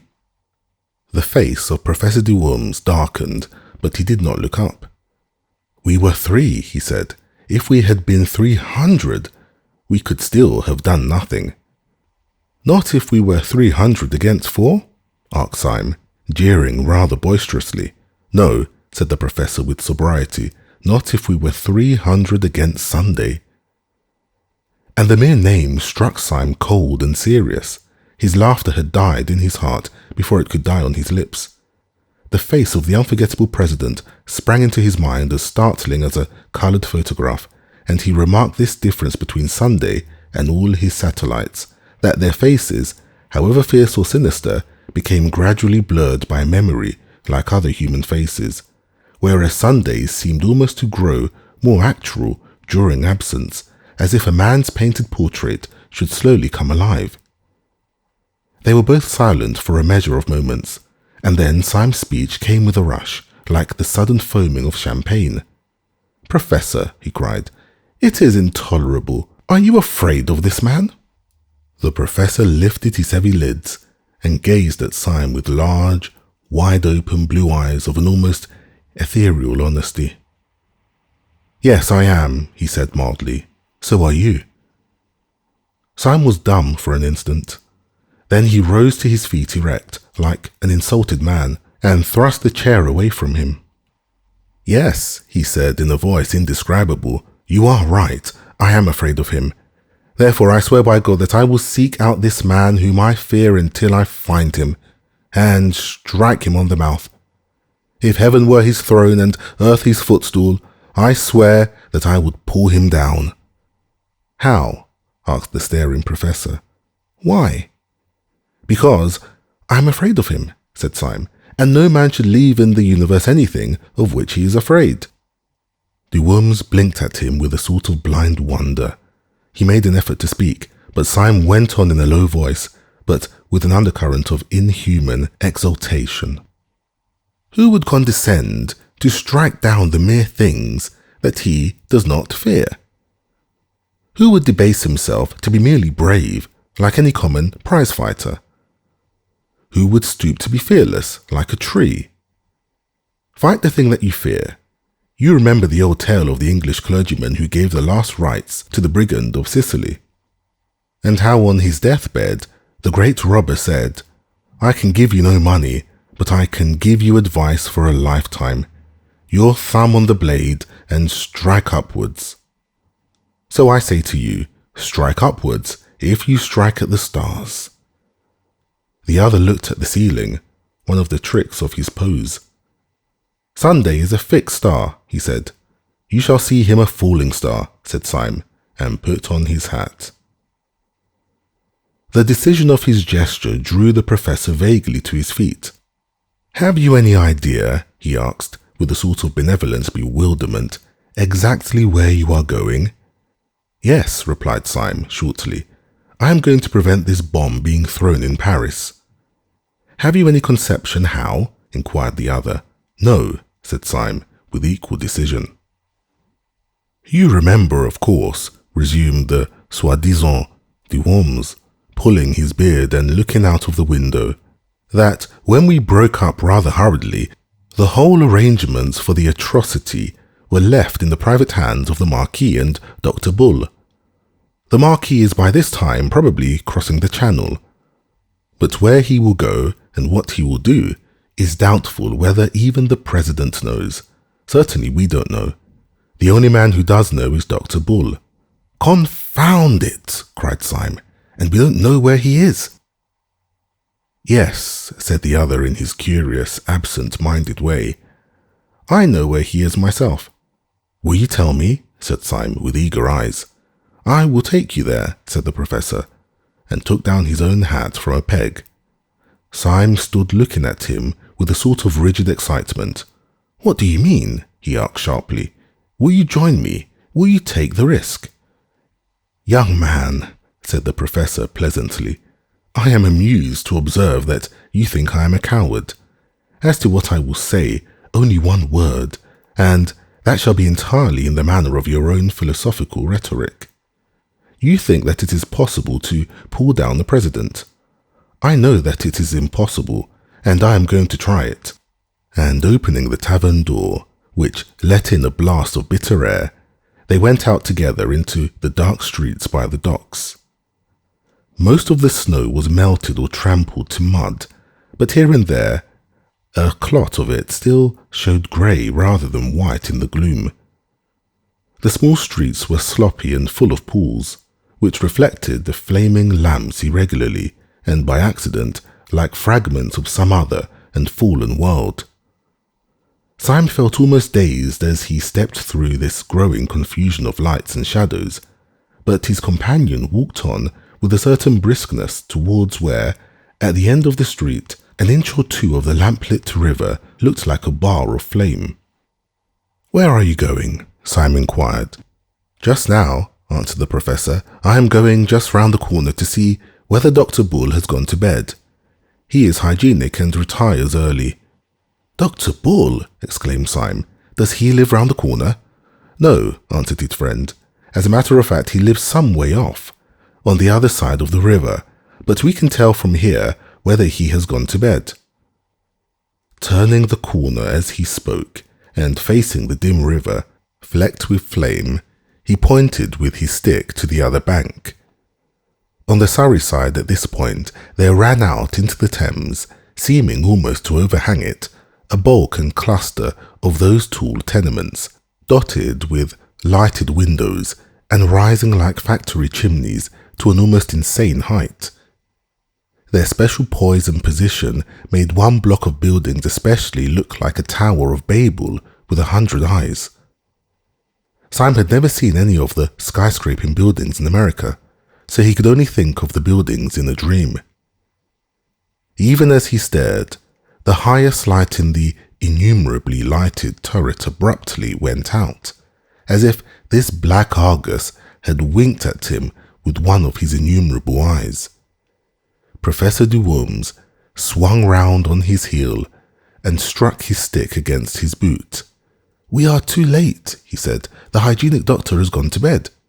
"What do you mean?" asked Syme. "Does he live over there then?" "Yes," said de Worms. "Behind that particular window which you can't see." Come along and get some dinner. We must call on him tomorrow morning." Without further parley, he led the way through several byways until they came out into the flare and clamour of the East India Dock Road. The professor, who seemed to know his way about the neighbourhood, proceeded to a place where the line of lighted shops fell back into a sort of abrupt twilight and quiet, in which an old white inn, all out of repair, stood back some 20 feet from the road. "You can find good English inns left by accident everywhere, like fossils," explained the professor. "I once found a decent place in the West End." "I suppose," said Syme, smiling, "that this is the corresponding decent place in the East End." "It is," said the professor reverently, and went in. In that place they dined and slept, both very thoroughly. The beans and bacon, which these unaccountable people cooked well, the astonishing emergence of Burgundy from their cellars, crowned Syme's sense of a new comradeship and comfort. Through all this ordeal, his root horror had been isolation, and there are no words to express the abyss between isolation and having one ally. It may be conceded to the mathematicians that 4 is twice 2, but 2 is not twice 1, 2 is 2,000 times 1. That is why, in spite of 100 disadvantages, the world will always return to monogamy. Syme was able to pour out for the first time the whole of his outrageous tale from the time when Gregory had taken him to the little tavern by the river. He did it idly and amply, in a luxuriant monologue, as a man speaks with his very old friends. On his side, also, the man who had impersonated Professor de Worms was not less communicative. His own story was almost as silly as Syme's. "That's a good get-up of yours," said Syme, draining a glass of Macon. "A lot better than old Gogol's. Even at the start, I thought he was a bit too hairy." "A difference of artistic theory," replied the professor pensively. "Gogol was an idealist. He made up as the abstract or platonic ideal of an anarchist. But I am a realist. I am a portrait painter. But indeed, to say that I am a portrait painter is an inadequate expression. I am a portrait." "I don't understand you," said Syme. "I am a portrait," repeated the professor. "I am a portrait of the celebrated Professor de Worms, who is, I believe, in Naples." "You mean you are made up like him?" said Syme. "But doesn't he know that you are taking his nose in vain?" "He knows it right enough," replied his friend cheerfully. "Then why doesn't he denounce you?" "I have denounced him," answered the professor. "Do explain yourself," said Syme. "With pleasure, if you don't mind hearing my story," replied the eminent foreign philosopher. "I am by profession an actor, and my name is Wilkes. When I was on the stage, I mixed with all sorts of bohemian and blackguard company. Sometimes I touched the edge of the turf, sometimes the riffraff of the arts, and occasionally the political refugee. In some den of exiled dreamers, I was introduced to the great German nihilist philosopher, Professor de Worms. I did not gather much about him beyond his appearance, which was very disgusting, and which I studied carefully. I understood that he had proved that the destructive principle in the universe was God, hence he insisted on the need for a furious and incessant energy, rending all things in pieces. Energy, he said, was the all. He was lame, short-sighted, and partially paralytic. When I met him, I was in a frivolous mood, and I disliked him so much that I resolved to imitate him. If I had been a draftsman, I would have drawn a caricature. I was only an actor. I could only act a caricature. I made myself up into what was meant for a wild exaggeration of the old professor's dirty old self. When I went into the room full of his supporters, I expected to be received with a roar of laughter, or, if they were too far gone, with a roar of indignation at the insult. I cannot describe the surprise I felt when my entrance was received with a respectful silence, followed, when I had first opened my lips, with a murmur of admiration. The curse of the perfect artist had fallen upon me. I had been too subtle, I had been too true. They thought I really was the great nihilist professor. I was a healthy-minded young man at the time, and I must confess that it was a blow. Before I could fully recover, however, 2 or 3 of these admirers ran up to me, radiating indignation, and told me that a public insult had been put upon me in the next room. I inquired its nature. It seemed that an impertinent fellow had dressed himself up as a preposterous parody of myself. I had drunk more champagne than was good for me, and in a flash of folly, I decided to see the situation through. Consequently, it was to meet the glare of the company and my own lifted eyebrows and freezing eyes that the real professor came into the room. I need hardly to say there was a collision. The pessimists all around me looked anxiously from one professor to the other professor to see which was really the more feeble. But I won.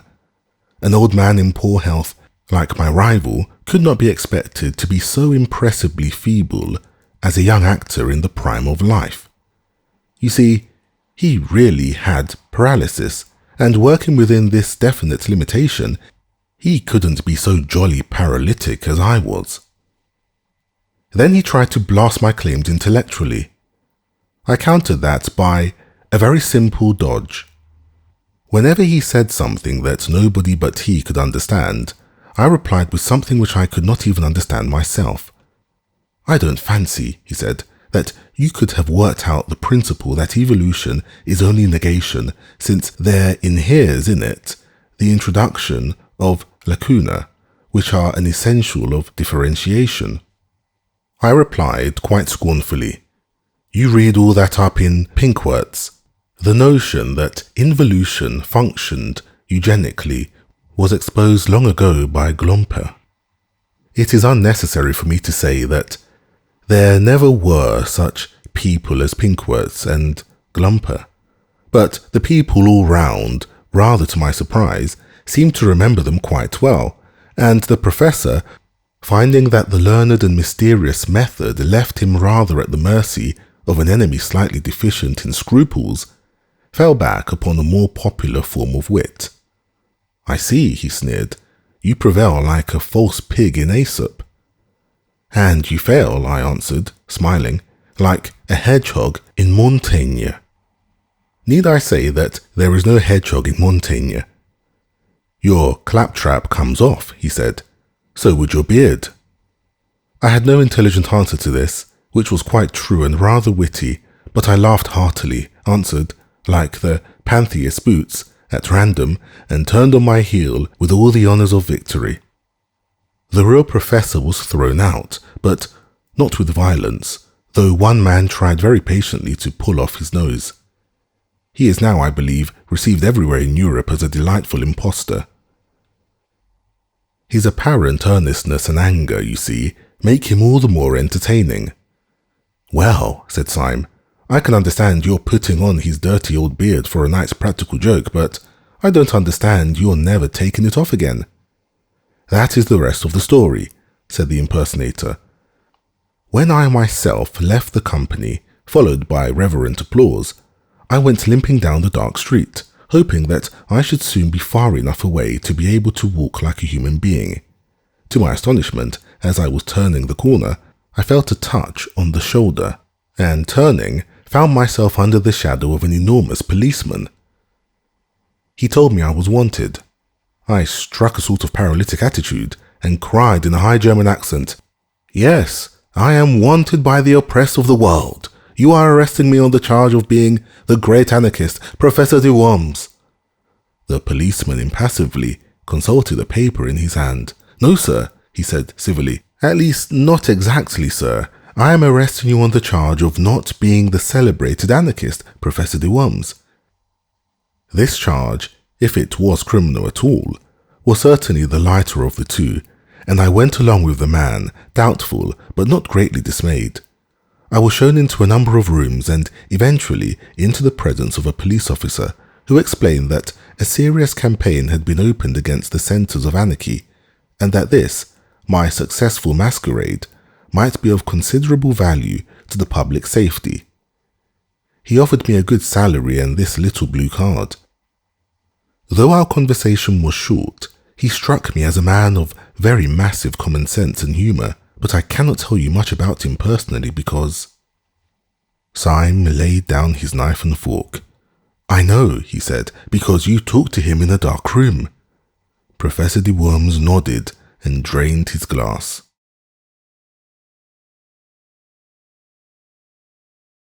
Chapter 9. The Man in Spectacles.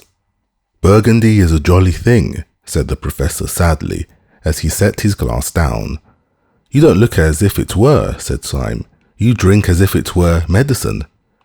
You must excuse my manner, said the professor dismally. My position is rather a curious one. Inside I am really bursting with boyish merriment, and I acted the paralytic professor so well that now I can't leave off. So that when I am among friends and have no need at all to disguise myself, I still can't help speaking slow and wrinkling my forehead, just as if it were my forehead. I can be quite happy, you understand, but only in a paralytic sort of way. The most buoyant exclamations leap up in my heart, but they come out of my mouth quite different. You should hear me say, "Buck up, old cock." It would bring tears to your eyes. It does, said Syme, but I cannot help thinking that, apart from all that, you are really a bit worried. The professor started a little and looked at him steadily. You are a very clever fellow, he said. It is a pleasure to work with you.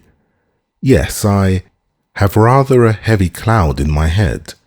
There is a great problem to face, and he sank his bald brow in his two hands.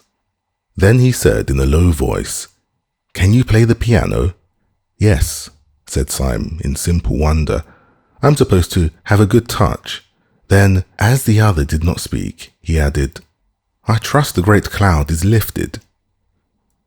After a long silence, the professor said, out of the cavernous shadow of his hands, It would have done just as well if you could work a typewriter. Thank you, said Syme. You flatter me. Listen to me, said the other, and remember whom we have to see tomorrow. You and I are going tomorrow to attempt something which is very much more dangerous than trying to steal the crown jewels out of the tower. We are trying to steal a secret from a very sharp, very strong and wicked man. I believe there is no man, except the president of course, who is so seriously startling and formidable as that little grinning fellow in goggles. He has not perhaps the white-hot enthusiasm unto death, the mad martyrdom for anarchy, which marks the secretary. But then that very fanaticism in the secretary has a human pathos and is almost a redeeming trait. But the little doctor has a brutal sanity that is more shocking than the secretary's disease. Don't you notice his desperate virility and vitality? He bounces like an India rubber ball. Depend on it, Sunday was not asleep. I wonder if he ever sleeps. When he locks up all the plans of this outrage in the round, black head of Dr. Bull. And you think, said Syme, that this unique monster will be soothed if I play the piano to him? Don't be an ass, said his mentor. I mention the piano because it gives one quick and independent fingers. Syme, if we are to go through this interview and come out sane or alive, we must have some code of signals between us that this brute will not see. I have a rough alphabetical cipher corresponding to the 5 fingers like this, see? And he rippled with his fingers on the wooden table. B-A-D, bad, a word we may frequently require. Syme poured himself out another glass of wine and began to study the scheme. He was abnormally quick with his brains at puzzles and with his hands at conjuring, and it did not take him long to learn how he might convey simple messages by what would seem to be idle taps upon a table or knee. But wine and companionship had always the effect of inspiring him to a farcical ingenuity, and the professor soon found himself struggling with the too vast energy of the new language as it passed through the heated brain of Syme. "We must have several word signs," said Syme seriously. "Words that are likely to want fine shades of meaning. My favourite word is coeval. What's yours?" "Do stop playing the goat," said the professor plaintively. "You don't know how serious this is." "Lush, too," said Syme, shaking his head sagaciously. "We must have lush, word applied to grass, don't you know?" "Do you imagine," asked the professor furiously, "that we are going to talk to Dr. Bull about grass?" "There are several ways in which the subject could be approached," said Syme reflectively, and the word introduced without appearing forced.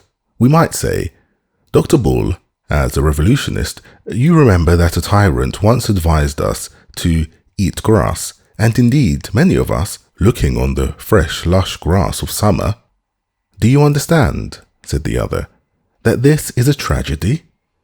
"Perfectly," replied Syme. "Always be comic in a tragedy. What the deuce else can you do? I wish this language of yours had a wider scope. I suppose we could not extend it from the fingers to the toes? That would involve pulling off our boots and socks during the conversation, which, however unobtrusively performed—" "Syme," said his friend with a stern simplicity, "go to bed." Syme, however, sat up in bed for a considerable time, mastering the new code. He was awakened next morning while the east was still sealed with darkness, and found his grey-bearded ally standing like a ghost beside his bed. Syme sat up in bed blinking, then slowly collected his thoughts, threw off the bedclothes and stood up. It seemed to him in some curious way that all the safety and sociability of the night before fell with the bedclothes off him, and he stood up in an air of cold danger. He still felt an entire trust and loyalty towards his companion, but it was the trust between two men going to the scaffold. "Well," said Syme with a forced cheerfulness as he pulled on his trousers, "I dreamt of that alphabet of yours. Did it take you long to make it up?" The professor made no answer, but gazed in front of him with the eyes of colour of a wintry sea, so Syme repeated his question. "I say, did it take you long to invent all this? I'm considered good at these things, and it was a good hour's grind. Did you learn it all on the spot?" The professor was silent. His eyes were wide open, and he wore a fixed but very small smile. "How long did it take you?" The professor did not move. "Confound you, can't you answer?" called out Syme, in a sudden anger that had something like fear underneath. Whether or no the professor could answer, he did not. Syme stood staring back at the stiff face like parchment and the blank blue eyes. His first thought was that the professor had gone mad, but his second thought was more frightful. After all, what did he know about this queer creature whom he had heedlessly accepted as a friend? What did he know except that the man had been at the anarchist breakfast and had told him a ridiculous tale? How improbable it was that there should be another friend there beside Gogol. Was this man's silence a sensational way of declaring war? Was this adamantine stare, after all, only the awful sneer of some threefold traitor who had turned for the last time? He stood and strained his ears in this heartless silence. He almost fancied he could hear dynamiters come to capture him shifting softly in the corridor outside. Then his eye strayed downwards and he burst out laughing, though the professor himself stood there as voiceless as a statue. His 5 dumb fingers were dancing alive upon the dead table. Syme watched the twinkling movements of the talking hand and read clearly the message. "I will only talk like this. We must get used to it." He rapped out the answer with the impatience of relief. "All right, let's get out to breakfast." They took their hats and sticks in silence, but as Syme took his sword stick, he held it hard. They paused for a few minutes only to stuff down coffee and coarse thick sandwiches at a coffee stall, and then made their way across the river, which, under the grey and growing light, looked as desolate as Acheron. They reached the bottom of the huge block of buildings which they had seen from across the river, and began in silence to mount the naked and numberless stone steps, only pausing now and then to make short remarks on the rail of the banisters. At about every other flight, they passed a window. Each window showed them a pale and tragic dawn lifting itself laboriously over London. From each, the innumerable roofs of slate looked like the leaden surges of a grey, troubled sea after rain. Syme was increasingly conscious that his new adventure had somehow a quality of cold sanity worse than the wild adventures of the past. Last night, for instance, the tall tenements had seemed to him like a tower in a dream. As he now went up the weary and perpetual steps, he was daunted and bewildered by their almost infinite series. But it was not the hot horror of a dream or of anything that might be exaggeration or delusion. Their infinity was more like the empty infinity of arithmetic, something unthinkable, yet necessary to thought. Or it was like the stunning statements of astronomy about the distance of the fixed stars. He was ascending the house of reason, a thing more hideous than unreason itself. By the time they reached Dr. Bull's landing, a last window showed them a harsh, white dawn edged with banks of a kind of coarse red, more like red clay than red cloud. And when they entered Dr. Bull's bare garret, it was full of light. Syme had been haunted by a half-historic memory in connection with these empty rooms, and that austere daybreak. The moment he saw the garret and Dr. Bull sitting writing at a table, he remembered what the memory was, the French Revolution. There should have been the black outline of the guillotine against that heavy red and white of the morning. Dr. Bull was in his white shirt and black breeches only. His cropped, dark head might as well just come out of its wig.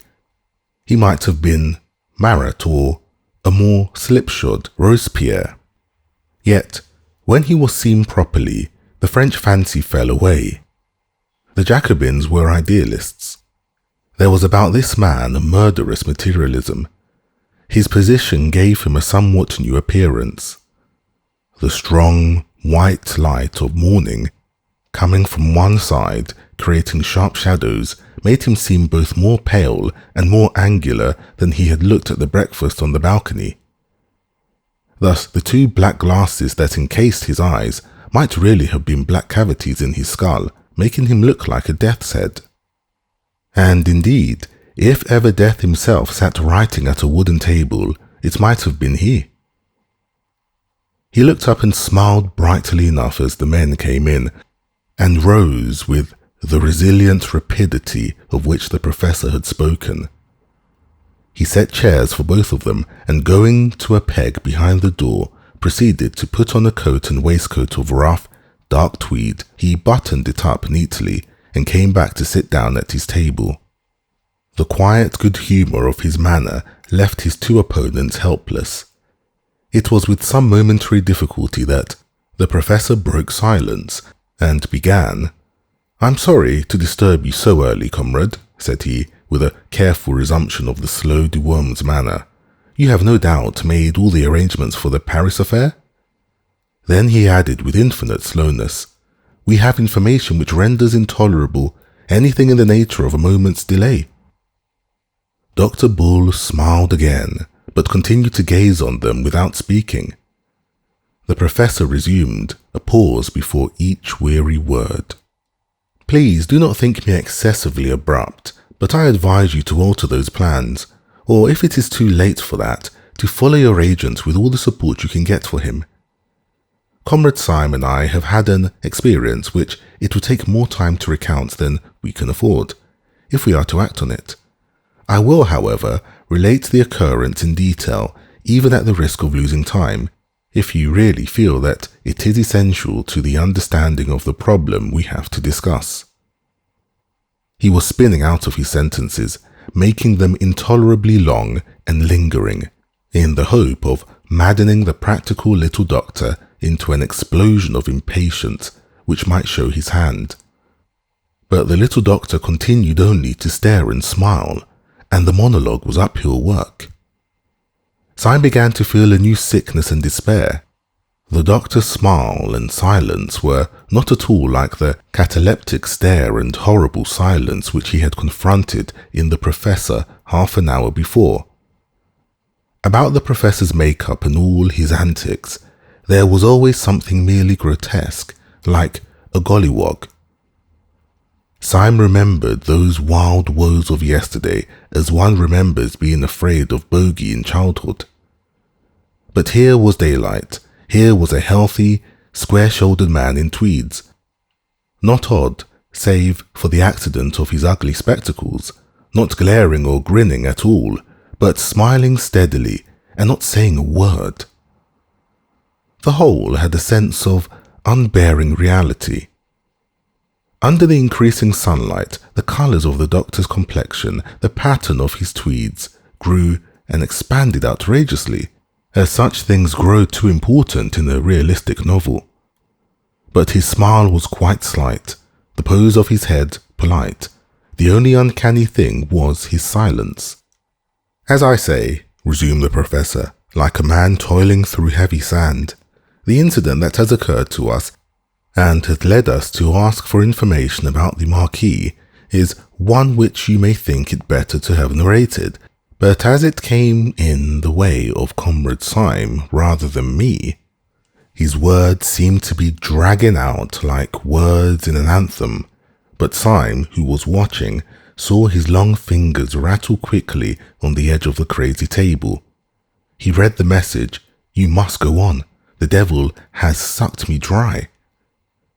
Syme plunged into the breach with that bravado of improvisation which always came to him when he was alarmed. "Yes, the thing really happened to me," he said hastily. "I had the good fortune to fall into conversation with a detective who took me, thanks to my hat, for a respectable person. Wishing to clinch my reputation for respectability, I took him and made him very drunk at the Savoy. Under this influence he became friendly, and told me in so many words that within a day or two they hoped to arrest the Marquis in France. So, unless you or I can get on his track—" The doctor was still smiling in the most friendly way, and his protected eyes were still impenetrable. The professor signalled to Syme that he would resume his explanation, and he began again with the same elaborate calm. "Syme immediately brought this information to me, and we came here together to see what use you would be inclined to make of it. It seems to me unquestionably urgent that—" All this time Syme had been staring at the doctor, almost as steadily as the doctor stared at the professor, but quite without the smile. The nerves of both comrades in arms were near snapping under that strain of motionless amiability, when Syme suddenly leant forward and idly tapped the edge of the table. His message to his ally ran, "I have an intuition." The professor, with scarcely a pause in his monologue, signalled back, "Then sit on it." Syme telegraphed, "It is quite extraordinary." The other answered, "Extraordinary rot." Syme said, "I am a poet." The other retorted, "You are a dead man." Syme had gone quite red up to his yellow hair, and his eyes were burning feverishly. As he said, he had an intuition, and it had risen to a sort of light-headed certainty. Resuming his symbolic taps, he signalled to his friend, "You scarcely realize how poetic my intuition is. It has that sudden quality we sometimes feel in the coming of spring." He then studied the answer on his friend's fingers. The answer was, "Go to hell." The professor then resumed his merely verbal monologue addressed to the doctor. "Perhaps I should rather say," said Syme on his fingers, "that it resembles that sudden smell of the sea which may be found in the heart of lush woods. His companion disdained to reply. Or yet again, tapped Syme, it is positive, as is the passionate red hair of a beautiful woman. The professor was continuing his speech, but in the middle of it, Syme decided to act. He leant across the table and said, in a voice that could not be neglected, "Dr. Bull." The doctor's sleek and smiling head did not move, but they could have sworn that under his dark glasses his eyes darted towards Syme. "Dr. Bull," said Syme in a voice peculiarly precise and courteous, "would you do me a small favour? Would you be so kind as to take off your spectacles?" The professor swung round on his seat and started at Syme with a sort of frozen fury of astonishment. Syme, like a man who has thrown his life and fortune on the table, leaned forward with a fiery face. The doctor did not move. For a few seconds there was a silence in which one could hear a pin drop, split once by the single hoot of a distant steamer on the Thames. Then Dr. Bull rose slowly, still smiling, and took off his spectacles. Syme sprang to his feet, stepping backwards a little, like a chemical lecturer from a successful explosion. His eyes were like stars, and for an instant he could only point without speaking. The professor had also started to his feet, forgetful of his supposed paralysis. He leant on the back of the chair and stared doubtfully at Dr. Bull, as if the doctor had been turned into a toad before his eyes. And indeed, it was almost as great a transformation scene. The two detectives saw sitting in the chair before them a very boyish-looking man, with very frank and happy hazel eyes, an open expression, cockney clothes like those of a city clerk, and an unquestionable breath about him of being very good and rather commonplace. The smile was still there, but it might have been the first smile of a baby. "I knew I was a poet," cried Syme in a sort of ecstasy. "I knew my intuition was as infallible as the Pope." It was the spectacles that did it. It was all the spectacles. Given those beastly black eyes and all the rest of him, his health and his jolly looks made him a live devil among dead ones.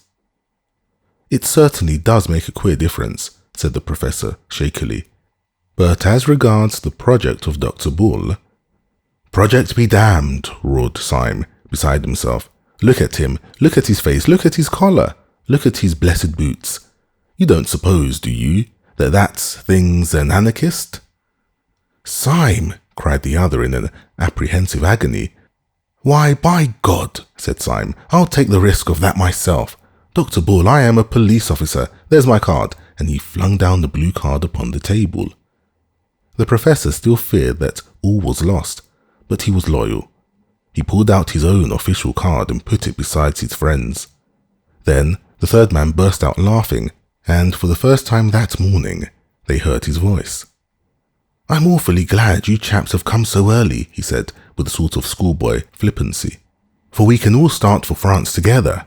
Yes, I'm in the force right enough." And he flicked a blue card towards them lightly as a matter of form. Clapping a brisk bowler on his head and resuming his gobbling glasses, the doctor moved so quickly towards the door that the others instinctively followed him. Syme seemed a little distrait, and as he passed under the doorway, he suddenly struck his stick on the stone passage so that it rang. "But Lord God Almighty," he cried out, "if this is all right, there were more damned detectives than there were damned dynamiters at the damned council." "We might have fought easily," said Bull. "We are 4 against 3. The professor was descending the stairs, but his voice came up from below. "No," said the voice. "We were not 4 against 3. We were not so lucky. We were 4 against 1. The others went downstairs in silence.